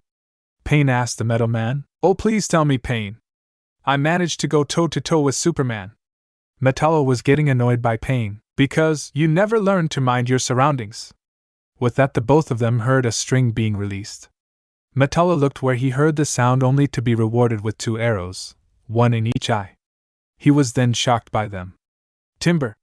Pain kicked up some wind and Metallo fell over, being shorted out by Artemis' arrows. Wow, that was easy, Artemis said from above. Pain was walking up to the downed body of Metallo. His ego was his greatest weakness. He felt he could get me with his little rock heart. But he didn't know I had backup. The pair heard sirens as well as having many people take pictures of them. Pain used his power and Metallo was gone in a vortex. Let us be off. Pain appeared next to Artemis. Then both vanished in a vortex. Both appeared on a rooftop far away. I'm assuming that you left a clone of me with the tour group, right? She asked Pain. Of course. Then how in the hell did you find me? I was on vacation, remember? She asked, putting a finger in his chest. Like I said, I was touring the place while you were on vacation. A good thing too, otherwise you and I might not be talking to each other right now. He told her. I'll accept that for now. My superhero stalker. She joked. Oh, funny. But we have other things to take care of. Such as Cadmus. Pain told her. You found something on them? No, not yet, but that fire is a good enough reason to investigate them. I can sense that there is a strong power source underground. Deep underground, that alone is reason enough to suspect them. Pain placed a hand on Artemis, and both were gone. Inside the building, the fire was under control by the firefighters, and the pair looked around. We're on the top floor, Artemis said. But should that be here? She pointed at an elevator. Not to my knowledge. An elevator isn't supposed to be in a 2-story building, Pain said out loud. Well, let's find out why it's here, shall we? And let's be quick about it. I'm supposed to be on vacation. Artemis whined. First vacation ever already ruined, she mumbled. Pain opened the elevator door, to find it went down far, real far. Well, now we. She stopped when she felt Pain's arms around her waist. Pain, don't you dare! He jumped down with her with him. Ashulul! She cried on the way down. It was around a minute until they reached the bottom. The landing wasn't as soft as it shattered the ground. Artemis hadn't loved the ground so much. 52 levels, give or take, Pain said, and 52 levels of me kicking your ass when this is over, asshole. Why couldn't you use your vortex thing? Artemis yelled at him. I need to know where I am going with it. Besides, you know you love me, he said mockingly. Only to get an elbow to the gut. Let us find something important and incriminating about this Cadmus operation and be done with this place. The pair soon heard screams in the distance echo throughout the lower levels. Does that count? Artemis asked, knowing the answer. Most defiantly. The pair made it down the hall, passing some young girl with Superman's shield on her chest. Again, Pain got elbowed by Artemis, to find 3 known sidekicks getting shocked. Artemis, fry the console, he told her. On it. She took out one of her blast-tipped arrows. Shot the console, seeing as how the door was already open for them, and hit the console dead on, and it blew up. What? Yelled a man in a lab coat. May. You don't see this every day. Pain walked into the room with Artemis by his side. You! Who are you? How dare you interfere? Yelled the man in the lab coat. Pain tilted his head. I dare, because I am Pain, and you, doctor, are dead. Pain drew several chakra rods. I'll end you. He threw them at speeds no one could follow. They were all just a black blur to everyone else. The doctor was hit multiple times in the chest. Combined, they were fatal injuries. No! Robin yelled, seeing the doctor die. You didn't need to kill him. Kid Flash yelled. Didn't I? What would you have done, Hum? Imprison him until he sees the error of his ways? How has that worked for you so far? He asked. Then behind them the girl from before walked in. All right, hey babe, here to free us or fry us? Kid Flash asked the Superboy. Pain looked behind him to see Supergirl. Supergirl just stared at them for a moment. It seems I desire to find my only living family over frying you, so freeing you is my only other option, she stated. Then Robin got loose. Finally, Batman would have my head if he knew I took so long. Dude, really? KF didn't know what to think about that statement. The whole league will have our head after this. Aqualad said. Free Aqualad while I get Kid Flash. And as for you two, we're taking you in for murder. Robin told the pair. Don't you tell me what to do either. Supergirl but did what she was asked. And don't lob Artemis in with me in terms of murder, boy. She has yet to take a life, unlike you. Payne told him. I haven't taken a life, he yelled, freeing KF. Haven't you? You're short-sighted, just like your mentor. But I have no time for a debate with you little leaguers. We have to leave this place, and I don't intend to stay now that I have what I need from this place. Payne told them. And what might that be? Aqualad asked. Evidence that Cadmus needs to be shut down, hard or permanently. He told them. What's the difference? Aqualad asked. Hard means go to jail for 10 to 25 years. Permanently means a trip to the morgue. Because unlike you, I have no problem about killing the scum of this world. He told them. How can you take a life so easily like it's taking out the trash? KF yelled. Payne tilted his head. Because to me it is like taking out the trash, nothing more. Artemis flinched when he said that. But we have no time for this. We should leave, seeing as that doctor somehow managed to survive and is now alerting his little army. What Payne is saying, a temporary truce, until we get out of this dump. Artemis told them. Absolutely not. We will not work with murderers. Robin yelled. Murderer, not plural, boy. Payne corrected. As I said, Artemis has yet to take a life. She works with you, so she is just as guilty as you. Robin countered. Very well, boy, you want to go there, let's go there. You say you've never taken a life? He asked. Robin nodded. I call bullshit, boy. You, your mentor, your sister's sidekick Batgirl, and at least half of your Justice League has taken a life. You say you haven't, then you are lying. That or you consider any non-human life below you. Take Poison Ivy's plants for example, as it is the best example to go by. They are alive, they live, breath, and have dreams of their own. Then you fight and kill them every time you fight Poison Ivy. You don't kill monsters like the Joker who kills hundreds of people every time he gets out, yet kill plants who are only listening to the being they see as their mother. Payne tilted his head at them. Some hero, boy, blunder. Payne insulted him. Robin had no real or good retort for Payne. Let us focus on getting out of this lab. A truce for now, Aqualad said. The trip out was eventful and entertaining.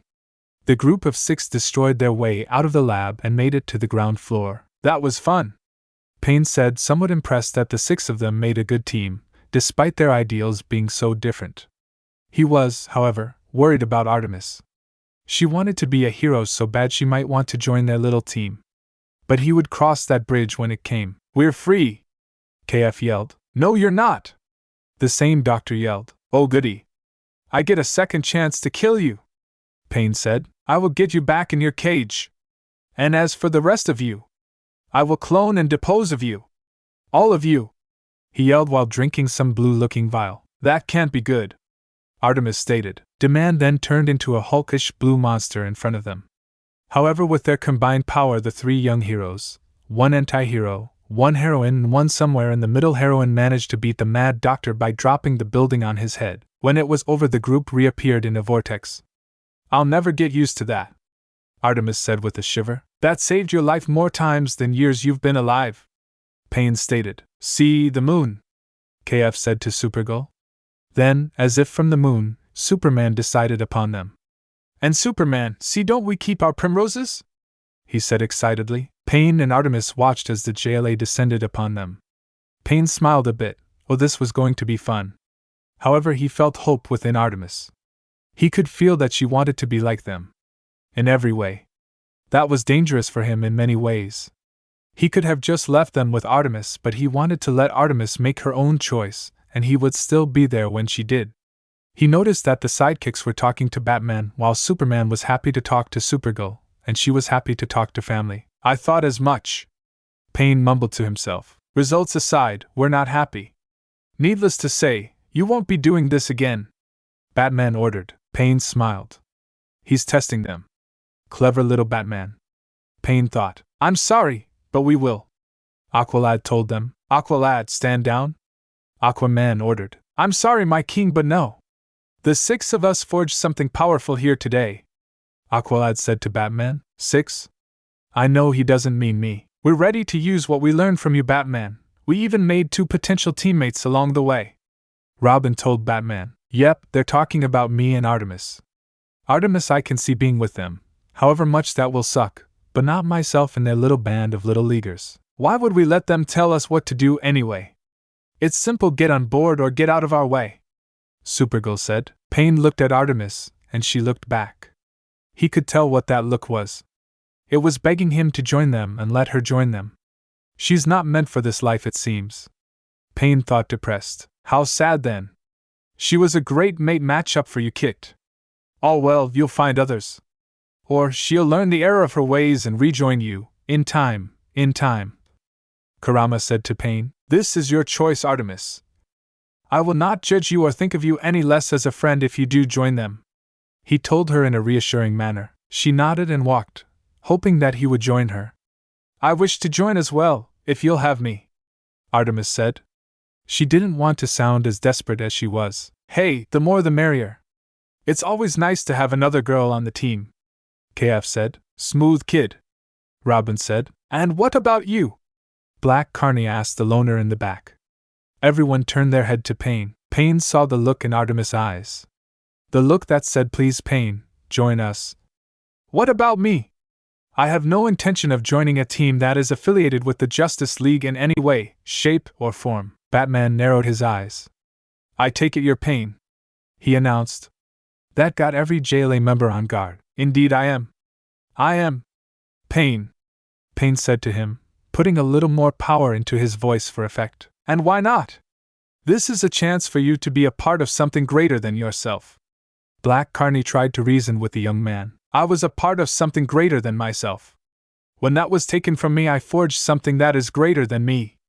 As for why I don't wish to join despite my partner joining is simple. The Justice League lacks what is needed to do what is right, Payne told her. And what might that be? What are we lacking that you have that is needed to do what is right? Wonder Woman asked. It's simple, conviction and courage. You lack the conviction and the courage to do what is right, no matter how much blood stains your hands. To kill all that threaten this world and the people that live in it. Batman's eyes narrowed. He sounded like his old master R.A. Justice covered in blood is revenge, Batman told him. Justice that allows blood to be shed cannot be called justice, Payne countered. I am here to bear the burden of killing all who threaten this world. However, don't get me wrong, I do respect your choice never to kill.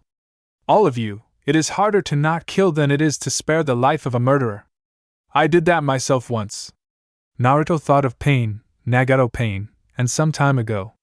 And it worked out that time. But it won't work like that here.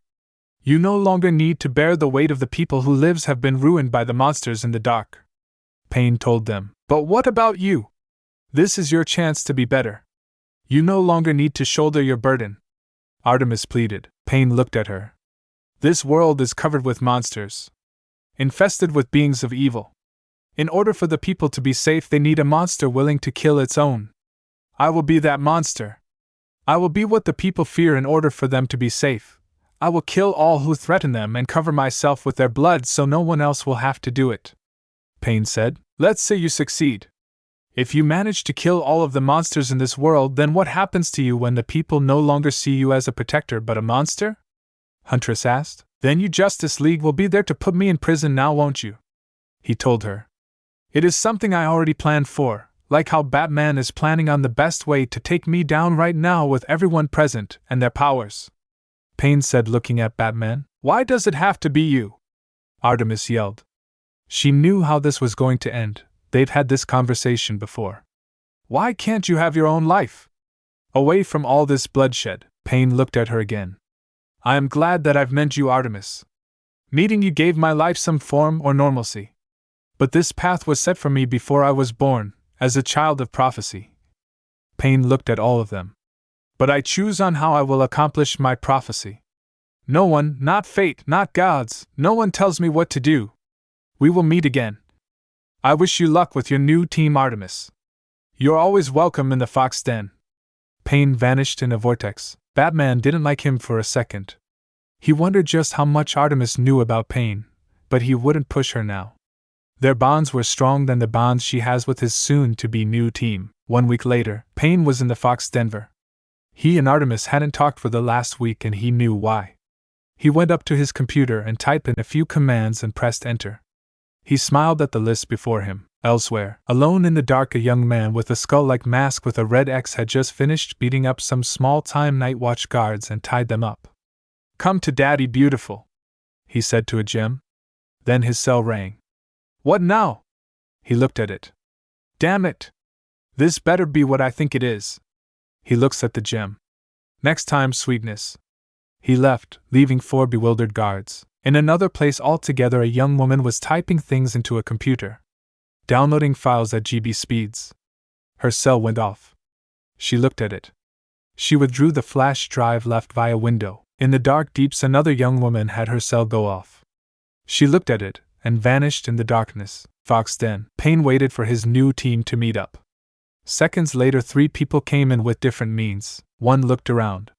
"We're short half the team," he said. 3 won't join us. 2 due to being undercover and 1 needs time to think. I know where the 4th one is, I'll be back. Payne left in a vortex. "I so got to learn how to do that." The only male left in the den said. On a rooftop Payne came to be. In front of him was someone he found not too long ago in this very spot. "Spying on your crush again?" he asked. The person in question didn't attack him like she did last time. "Poison Ivy." "What do you want, Payne?" Poison Ivy asked. "I've made the call. The team is to be assembled." Payne walked up next to Poison Ivy to look at the object of Poison Ivy's stare. "If you stare at her from here, she'll never know you're back to being you, for the most part." Flashback 4 months ago. Payne had sensed strong life energy and followed it. What he found was not too surprising. He found Poison Ivy. What was surprising was who she was staring at.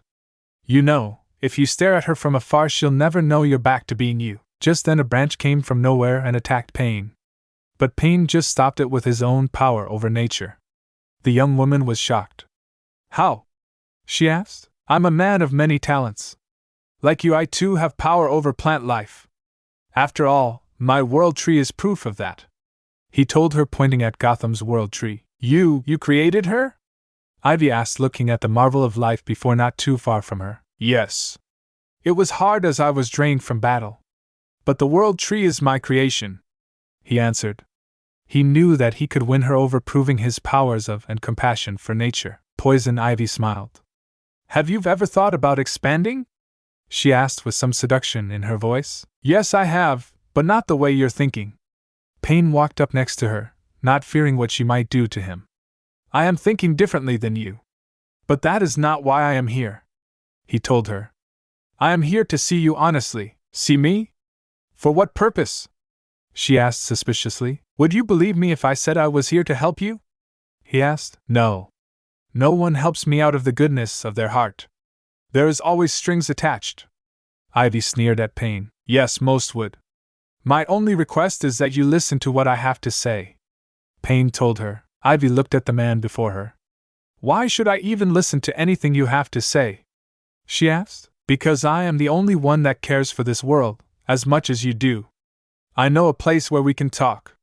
He pointed at the world tree in the distance. "Present, I still remember that talk." "How did it go again?" Payne said. "So much for remembering." Ivy went back to watching the object of her affection. Payne walked up beside her. "She'll never believe you've returned to your old self if you don't talk to her, Ivy." Ivy looked down in fear. "How can I? After all she tried to do for me, and I threw it right back in her face." Ivy hugged herself. "How can Barbara even think of forgiving me, Payne?" Payne placed a hand on her shoulder. "She forgives murders, Ivy. You are just an extremist in their eyes. If you go to her and talk to her, she'll forgive you." "How can you be so sure, after all you have done for her? Her letters kept you sane while in Arkham, right? You were so relieved when she forgave you for trying to kill her father. You kept all of the letters that she sent, right?" "Of course I did," she yelled back. "You love her. While being a criminal you went easy on Batgirl, wanting to help her the only way you could. By helping her hone her skills as Batgirl," Payne told her. "Like me, you can sense natural energy in all living beings, and as number 2 beings have the same signature, you knew Batgirl was Barbara Gordon. Yet despite that you kept her secret. You could have sold her identity to the highest bidder to fund your goals, but you didn't. You protected her out of love, Ivy. Just tell her and explain to her. Payne told her. Ivy turned around. I can't. You sent the call, right? I'll be waiting. Ivy left in a flower pod, Payne nodded. And left in a vortex. Down below them, Barbara was getting ready to turn in for the night after her patrol. She had just put on her night cloths when something fell out of her pocket. She was shocked. She didn't recall putting that in her pocket. It was a digital tape recorder. On it was a note. It read, "Play me, Batgirl." That shocked her. Someone knew her identity. She pressed play. Spying on your crush again. Poison Ivy. Barbara's eyes widened. Fox Den. Payne had entered and saw everyone that will attend to this little meeting of his. Now that everyone who will attend is attending, let us begin. A week ago, a small team of sidekicks entered the Washington branch of Cadmus and came out with a relative of Superman, Supergirl. They then went against their mentors and formed a team. Batman took this new team in, and now this new Young Justice will take the field. Young Justice? Really? No originality? Said one girl. Come on now, Ravenger, they all can't be original. Red X said to his sisters. Shut it, X. The girl, now known as Ravenger, sneered at Red X. Let us get back to the meeting, said the other unidentified girl on the team. Thank you. Now Artemis joined this team with my blessings. Why? X asked. I allowed her to join because it was what she wanted. She more than any of us wanted to be a hero. She will learn to love the lifestyle, or will see the error of her choice and join us like she should. Now, as to why the other two are not here, is that their undercover mission is not done yet. They are still sending good intel. One formed the Justice League. The other just told me about a group calling themselves the Light. The Light? Why? Asked the dark girl. Well, Raven, they want to rule the world. Believing that they are the only ones that can bring peace to this world. They are now the enemy, it seems. However, I'm officially forging this team now. Payne told them. Raven, Ravenger, Red X and Poison Ivy all nodded. What about a team name? Ivy asked. And before you say anything, X, we are not calling ourselves the Avengers. Ravenger busted X's bubble. He went and sulked in a corner. No, I already have a name for us. As Young Justice has been formed, I took the liberty of already choosing a name. From now on we will be known as... He pressed a button and their name came to light. Young Injustice. Why Young Injustice? Raven asked. 2 reasons. 1. We are still young, hence the young. On top of that, Young Justice will most likely be our rival. And 2. While the Justice League and Young Justice will try to bring justice to the people that they fail to protect, we will fix the injustice that the people have suffered in their lives. Hence the injustice. We will fix all of the injustice in this world that we can, and soon we will gain more members and more power than we can go to war with all of the villains in this world. Payne explained. Young Injustice, eh? Red X smiled behind his mask. I like it. Does that mean we will fight Young Justice regularly? He asked. Yes, most likely. Payne answered. X. How will we go about this? Raven asked. Kill all who cannot be redeemed like the Joker. Give a chance for those who can be redeemed like Poison Ivy here. Payne explained. And how do we judge them? Based on past deeds and any form of soul they might still have. Do not worry so much about that part. I can sense a person's soul and see if they have any light left in them. Payne smiled. How far are we going to take this? Ravenger asked. Payne smiled. The question is not how far, but do you possess the will, the heart and courage to as far that is needed? Payne answered her. I can go as far that is needed of me and farther. She answered back. Same here, me too, as always. Payne smiled as his team. Make no mistake, we are not heroes to this world. We will be murdering and stealing. We will break the law time and time again, and so will be branded as criminals and put to jail in the deepest pit known to mankind for the rest of our lives. A couple of years ago, the current members of the Justice League were branded as criminals by the very people they wanted to protect. And now they're called heroes, and in time so shall we. I have watched people suffer in pain for too long. And today the pain stops. Payne yelled. The new Young Injustice team smiled. Let's get to work. Payne was typing on his computer. Right now only Raven and Ivy were with him at the moment in the Fox Den. Red X and Ravenger were off doing whatever, not really up to waiting until something pops up. Payne was fine with that.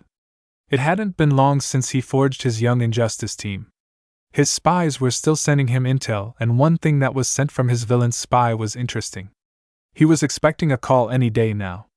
However, in the meantime, he was searching for more Young Injustice candidates from a long list of heroes and villains. Only a few had what it takes, in his terms, to join. And even fewer would be willing to join. It seemed that he assembled most of everyone willing to join already. Ring ring. His screen HUD showed an incoming message. "There's the call." He answered it. "Yes, Payne, it's good to hear your voice again, brother," said the voice at the other end. "We haven't been brothers that long. And we talked about 3 months ago." "What is it, Bane?" Payne asked. "It seems I am in need of help. Some people calling themselves the Cult of Cobra has taken over the factory that you gave me. They are led by Cobra, a wannabe god. Yes. He is using my old venom along with something else and made an improved version of it called Cobra Venom. I've seen the results. Even Batman would be hard-pressed to pull off a victory over such a beast it can make. So you need my help?" "Yes. I've no doubt that you can kill these interlopers at will and get me back my factory so I can continue my work," Bane said. "Not a problem. In fact, I'm going to bring a few friends." Payne smiled. Bane had an idea what that meant. "You do that. Because some young group of heroes are here as well. One is Robin, Batman's sidekick," Bane informed him. "Great. Then this should be fun indeed. Payne out." Payne ended the call and then gave the signal once more. To assemble his team. It was a few minutes before Red X and Ravager arrived. "You didn't take long," Raven commented. "A slow day." "Not many of them, but they do happen," X told Raven. "So, anything interesting?" Ravager asked, eager to have a little fun. "Yes. A friend and former Rouge called in for help. We moved to his factory. Our mission is simple. Retake the factory and terminate Cobra." "Leader of the Cult of Cobra, former Rouge?" asked X. "You think the both of you and Ivy are the only ones that Payne has recruited? Think again. Payne has many former Rouges that he has recruited," Raven told the siblings. "So retake factory, Ice Cobra, got it?" Ravager summed up. "Yes. Although terminating Cobra is a side objective, it is nonetheless vital. Payne them. Gear up, we leave in 5 minutes." Payne informed them. With Young Justice, the group has split up in teams of 3. Boys and girls it ended up. Gan, Artemis and Supergirl were walking, while Artemis was walking Supergirl and Gan was floating. Much to Artemis' envy. "So, Artemis. Payne, are you two, you know?" Supergirl was stuttering a bit. "What?" Artemis asked. "You know, dating?" she asked. This caused Artemis to trip and Gan to give a curious look. "What? Why in the hell would you want to know that?" Artemis asked, with her outdoor voice. "So, you are dating then?" Supergirl finished. "What? No. We're not dating, so he's available." Supergirl gave a grin. Artemis gave Supergirl an angry look. "Why would you want to know that? Just wondering. I mean, he is quite strong. Able to go toe-to-toe with me and, if what my cousin said is true, go toe-to-toe with him as well. A man like that doesn't stay single for long," Supergirl said a little dreamily. This only served to get on Artemis' nerve. "Good luck then, Super Chick. I've been his partner longer than you've known him." Artemis smiled smugly. Gan, wanting to add to the conversation, took this opportunity to talk. "You're his partner? As in, life partner?" Artemis tripped again and Supergirl laughed.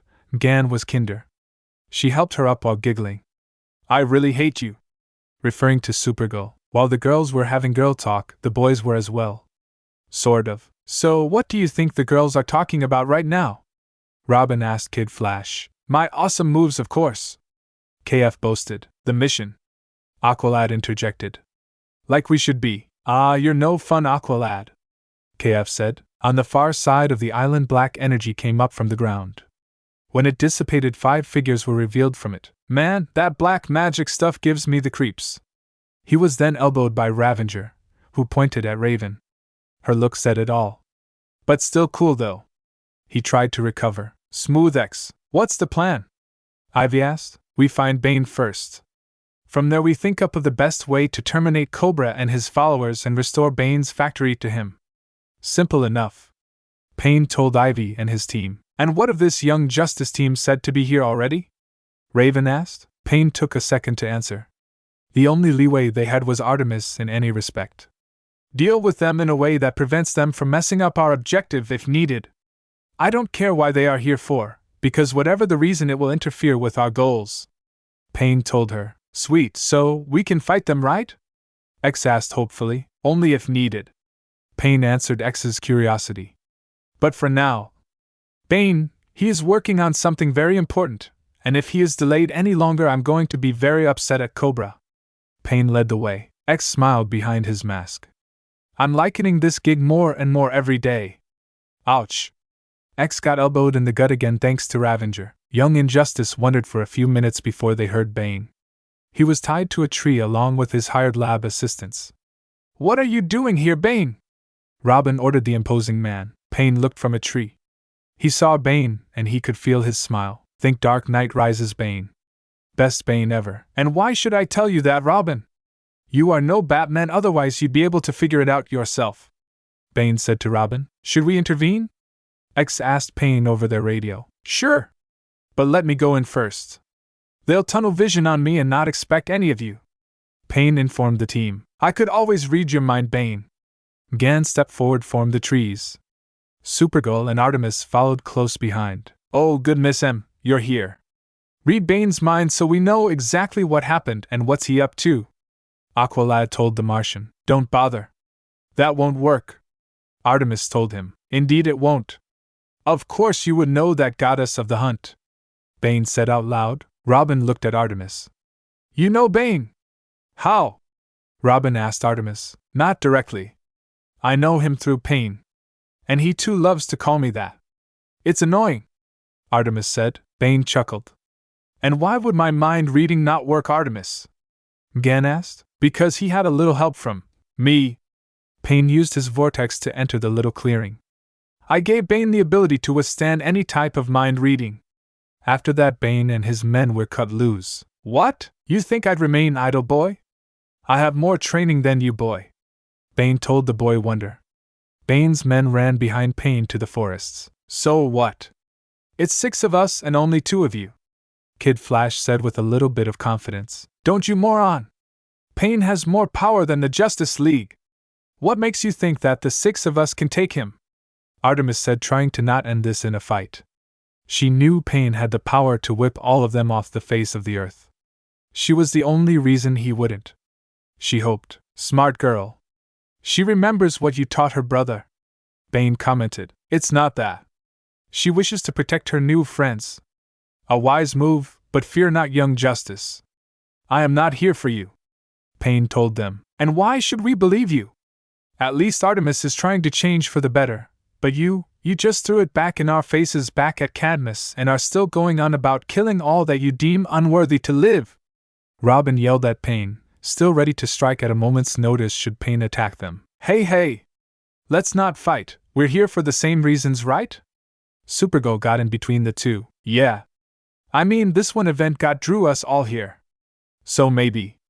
Gan was trailing. No, it drew you here. I was summoned here by Bane to get back his lab to continue his work, Payne said while Bane cracked his neck. And what work is that? Venom? Didn't think you needed Payne. Robin asked. Venom? Such an old and worthless way to gain power in this world. I haven't taken any venom in about a year, boy, Bane told Robin. And as my dear Artemis knows, power doesn't mean from a bottle, it comes from. Payne started, wanting Artemis to finish. Artemis' eyes widened. Everyone jump! Artemis yelled, jumping and grabbing Supergirl's hand as both Supergirl and Gan floated up. Robin was fast enough to jump as well, but Aqualad and Kid Flash were not. Both of them were caught by vines. Behind Robin, Red X appeared behind him, placed a red X on his back, and Robin was shocked by it. Ah! The electrifying current ran through his body, stunning him. Black energy entangled Supergirl, and she dropped Artemis. Supergirl couldn't get out of the black magic that Raven had trapped her in. No matter how much she struggled, Gan didn't fare much better. Ravenger threw a heat bomb, stunning and weakening the Martian. Artemis dropped and used her bow as a shield to block Ravenger's sword. Ravenger smiled. It's good to know that your training with Payne didn't get diminished when you joined these heroes, Archer babe. Artemis didn't respond to the jab. You know these people, Artemis? Kid Flash asked, while entangled in Ivy's vines and struggling. No is not such a strong word, isn't that right, Archer babe? Red X asked, smiling over Robin. They're part of Payne's team, Artemis said out loud. You've assembled them? Artemis asked, disengaging from Ravenger and her doing the same. I sent out the call, only 3 didn't show. You being one of them, Artemis, Payne told her. So what's the name? You never agreed on a name before, Artemis asked. Payne gave a hand gesture and everyone was released from their confines. Young Injustice, Payne told her. Really? She asked deadpan. What? You intend to the opposite of us? We save a city, you destroy one? KF asked. No, you will try to bring justice to the people. We will fix the injustice that you can't fix and won't. That is our purpose. Now on to business, Payne said, looking at the team. You are trespassing on private property. This island is legally mine, Payne said to the young heroes. Somehow I think whoever took this place from you really cares about trespassing. Supergirl smirked. Burn, Kid Flash said. Cute. However, that begs the question on what to do with all of you. I intend to take out Cobra and his lab rats. All of them. You, on the other hand, intend to beat them, if possible, and destroy the factory. That I can have. That factory has important research under my command that we cannot lose it, Payne told them. So that leaves only one course of action. Either we fight and we beat you into the ground, Ravenger said, smirking, spoiling for a fight, or we work together to ruin Cobra's new plan to make some new strain of super steroid. Red X said, bringing out his X-blades. And why should we? Because, baby bird, we could have killed you all and be done with it. Had it not been for 2 factors, you'd all be dead, Ivy told Robin. And what 2 factors would that be? Artemis asked. You can guess one, Ravenger said, smirking at Artemis. The second one is that we will not kill a hero, unless I give the order, Payne told them coldly. So if he gave the order, you and your group would kill one of us? Aqualad asked Payne. Sooner or later, Young Injustice and the Justice League and even your team will go to war. It is our fate. It is our clashing ideals that will lead to war. So when that happens, my team will go to war, and we will fight to the death. But such a time is far off for now, Payne told him. But why is your path to the ideal we both share so different? I see in the eye you allowed the world to see, you were once no different from us. What changed? Aqualad asked the man before him. Payne tilted his head. You're a soldier turned hero by the lead of your king, Aqualad. I am a soldier, was a soldier, and in some ways still a soldier.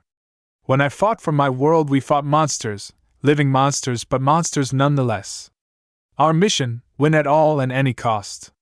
Even if our army of 80,000 soldiers were to die to win, then so be it. But the single line of difference here, we killed and were called heroes. And in time, Young Injustice will be called heroes, in time, Payne told them. Would give the order to kill me? Artemis asked Payne. Payne tilted his head at Artemis. No, Artemis. You're one of the factors protecting this Young Justice team from me.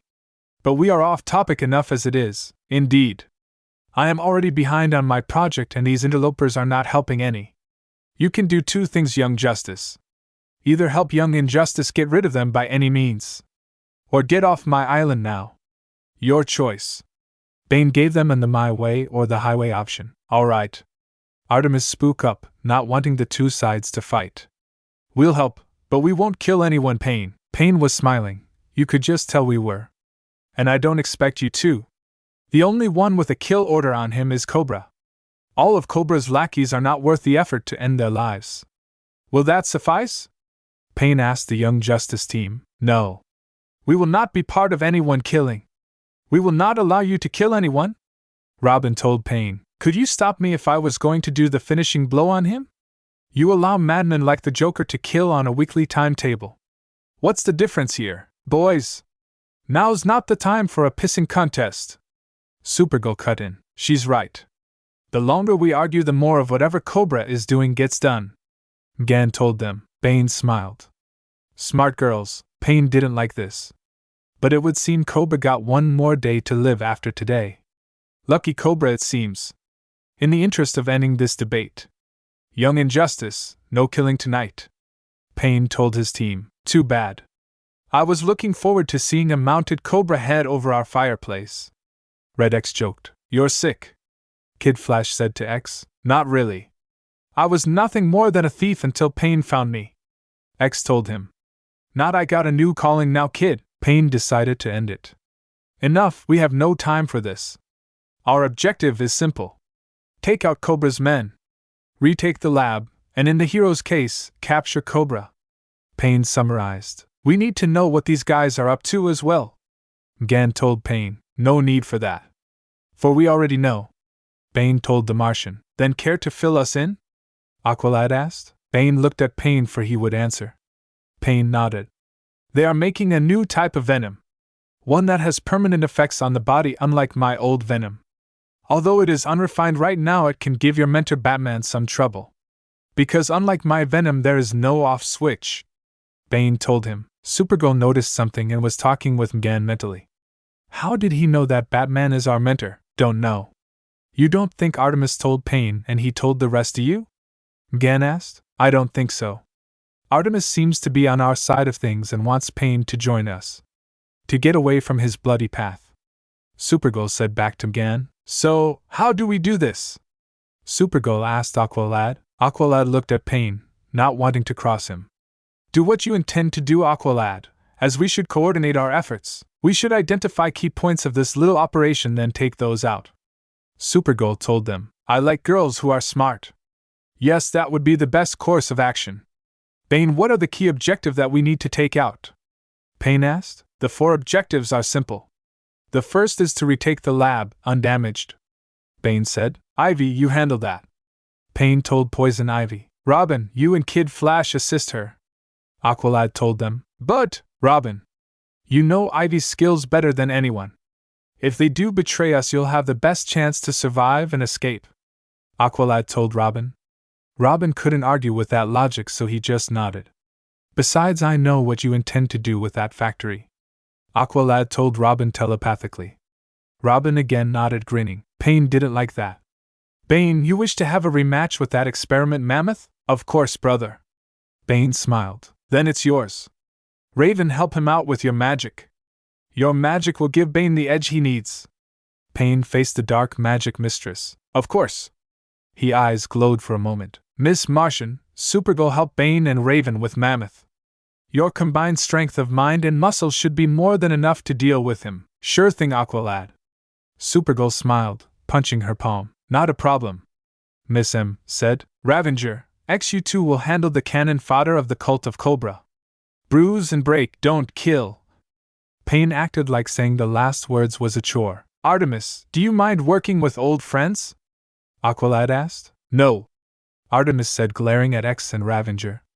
She didn't like X's flirtatious acts towards her and Ravenger. They have a rivalry or shorts. And boy, do they love to play games. What about you? Raven asked Pain. Simple.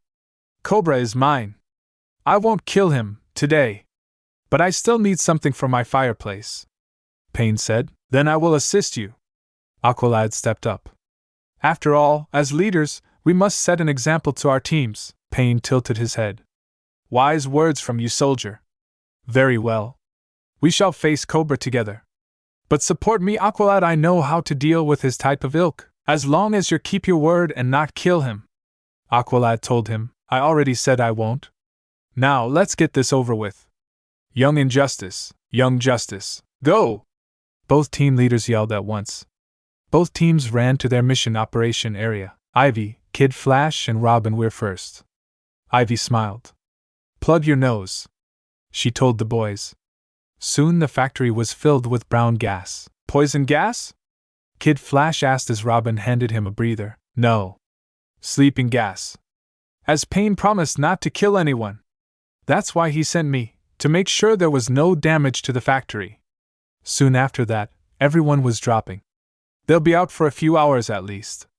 Now boys, I handled the hard part, you handle clean up. Up, Princess Rose. You missed one. Kid Flash said, pointing at someone in the command room. Ivy thought nothing of it. Well, not a problem. She moved her flowers into the command room and gassed it. I'll take care of him, you get the rest. Kid Flash and Robin were tying up the scientists working on the Cobra venom that Cobra had them working on.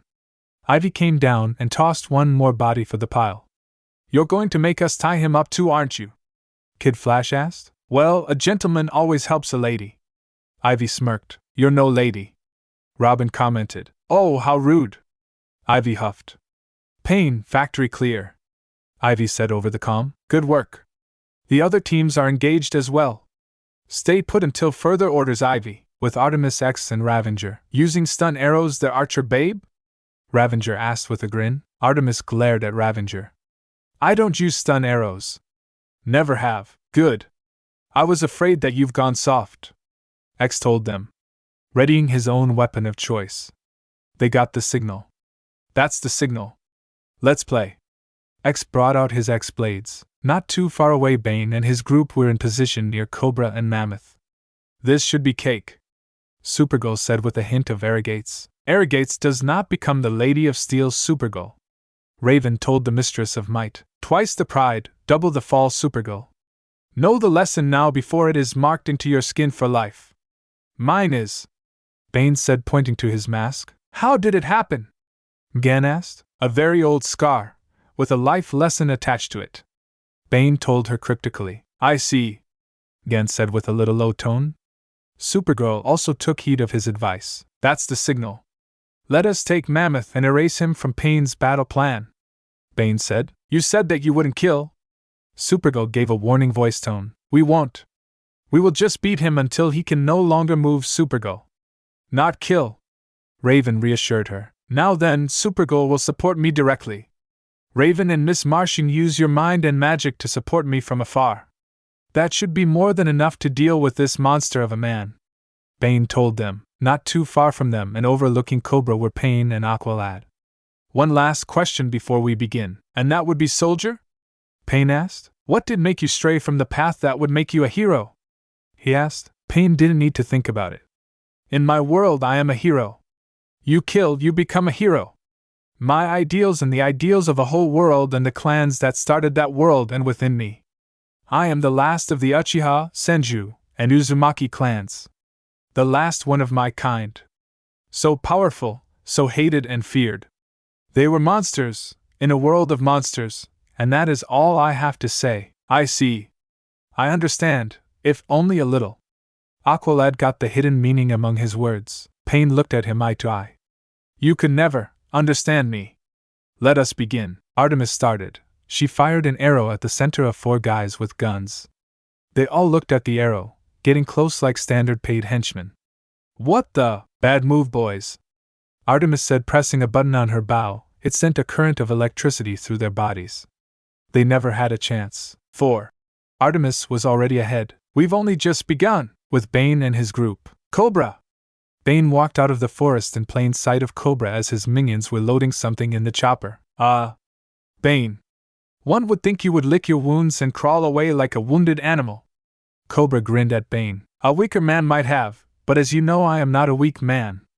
Bane took off his jacket and left on his vest. I am Bane, the man who has done the impossible. I broke Batman's back. Something that no one has ever done before or after me. Even a so-called god like you can never achieve such a feat, Cobra scowled at him. Mammoth.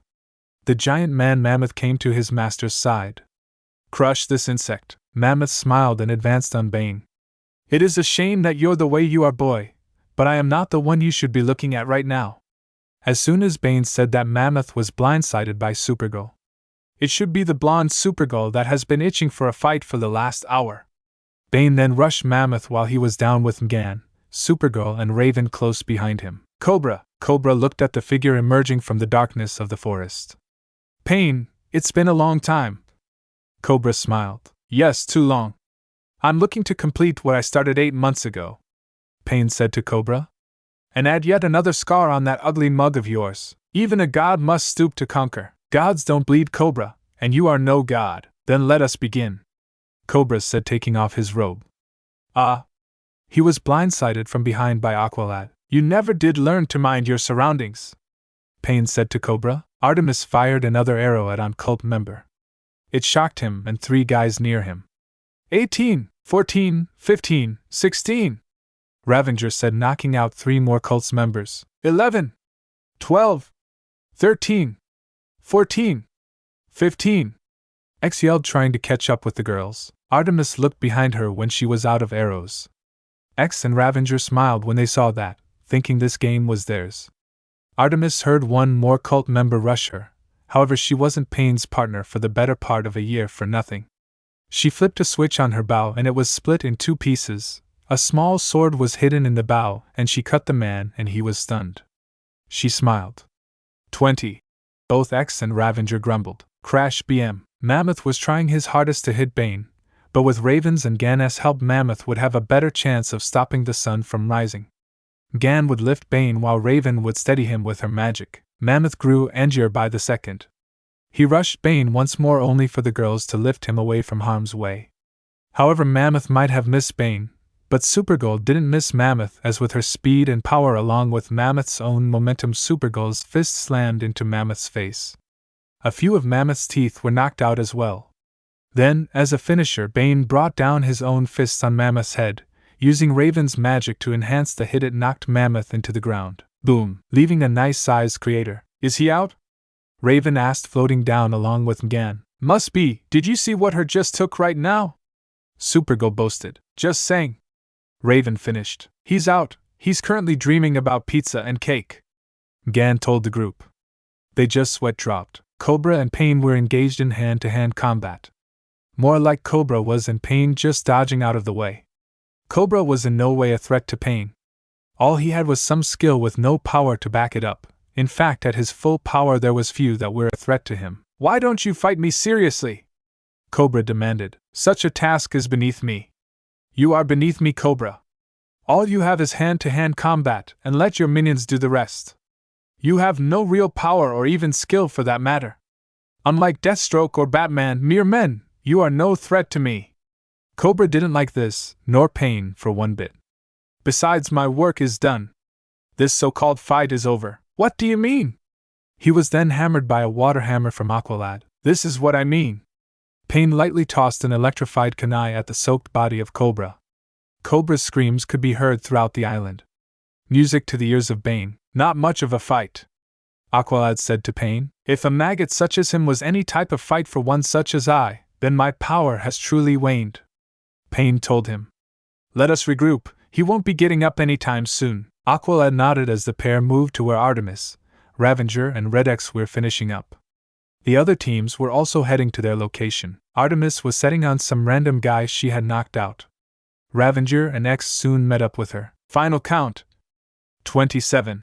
X smiled. Ravenger smiled at X. Too bad for you, I'm setting on a pretty even 30. Artemis laughed. Not bad, but I'm setting happily on 31. Artemis smiled at their annoyed looks. I win today, boys and girls. As amusing as it is to see the 3 of you bicker like siblings, we must regroup with the rest of the teams. Payne came out of the forest with Aqualad close behind him. The lab is secure.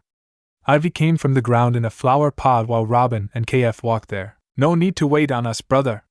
Bane walked to them with Raven, Supergirl and Gan floating behind him. Mammoth is restrained. However, yes, I know. 2 managed to escape this night, Shimmer and Sports Master. Payne clarified for him. What of the chopper that left not a moment ago? With that neo-steroid they can cause massive havoc on the populace. Aqualad asked, only now realizing that it was gone. It is alright. Sports Master didn't get anything of value. When Sports Master opened his crates, the only thing that was inside was a note and vials of milk. The note said, Milk helps you build strong bones. SM was so pissed. Aqualad blinked. Was what he just heard true? They all blinked. Young Justice, that is, aside from Artemis, that is. She knew Payne had a prankster side to him somehow. As amusing as that is, brother. Our work is done and the island and factory is mine again. Which means... Bane started. It means that all of you are no longer needed or welcome here, Young Justice. It is time for you to leave. Payne said politely, and so it is. Miss Martian, call your bio ship, we are leaving. Aqualad told her. Right. Gan called it. Right now it was a stare down between the 2 groups. Artemis already knew who was winning. What felt like forever, the bio ship finally came, and they boarded the ship. I hope you see reason, Artemis. Payne began. What? Artemis turned around. You don't belong with them, Archer babe. Ravager continued. You belong with us. X stated. You know it, we know it. Ivy said. You are our sister Artemis. Bane said to her. And they can't understand you, like we can, like we do. Pain finished. Artemis smiled right back at them. I won't stop Pain. Not until you, and the rest of you, see reason. I will bring you out of your own personal hell and bring you all into the light. That is why I joined this team. She walked into the bioship and left them on the island. You really think she'll come back to us? X asked Pain. Yes, but she will try to bring us out of this darkness we are in. For now we have other things to do, Pain told X. Such as? Ravager asked. On the bioship Robin smiled. He brought out a detonator from his pocket and got a nod from KF. This is for the shock patch to the back Pain, he said out loud. Artemis saw what was in his hand. No! Wait! He pressed the button. Back on the island, like jumping for cover and replacing the lab equipment. Boom! The lab/factory that Bane had was now a pile of rubble. How like them to break out trust and betray us, brother? Bane said to Pain. Yes, but they left themselves open for reprisal. X, did you send it? Of course, before I even started with Archer Babe and Ravager. X told him. Pain pressed a button on his wrist communicator. Mr. Freeze, did you get the transmission? A hologram of Freeze was seen. Yes, all of the information about Bane's work is now safely here with me. Freeze told him. Good, now I don't have to start from scratch. I will still need a new lab, brother. Bane told Pain. Got that covered.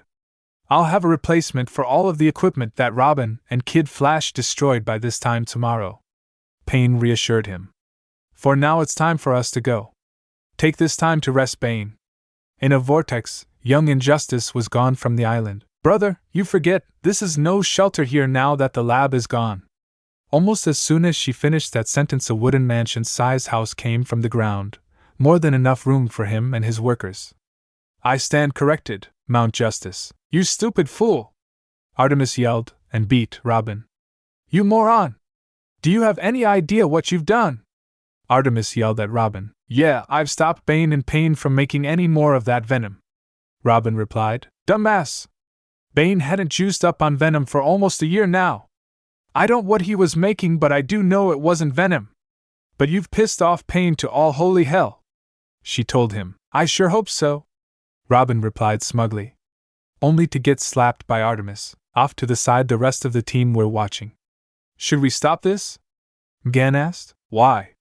This is just getting good, KF said with some popcorn. Let me educate you on Pain. Get ready for Pain 101. Rule 1, don't fuck with Pain. Rule 2 to 99, listen to Rule 1 like your life depends on it. Rule 100, if you fuck with Pain, you're fucked. Rule 101, you're lucky if Pain only fucks you up and not anything else. Artemis explained.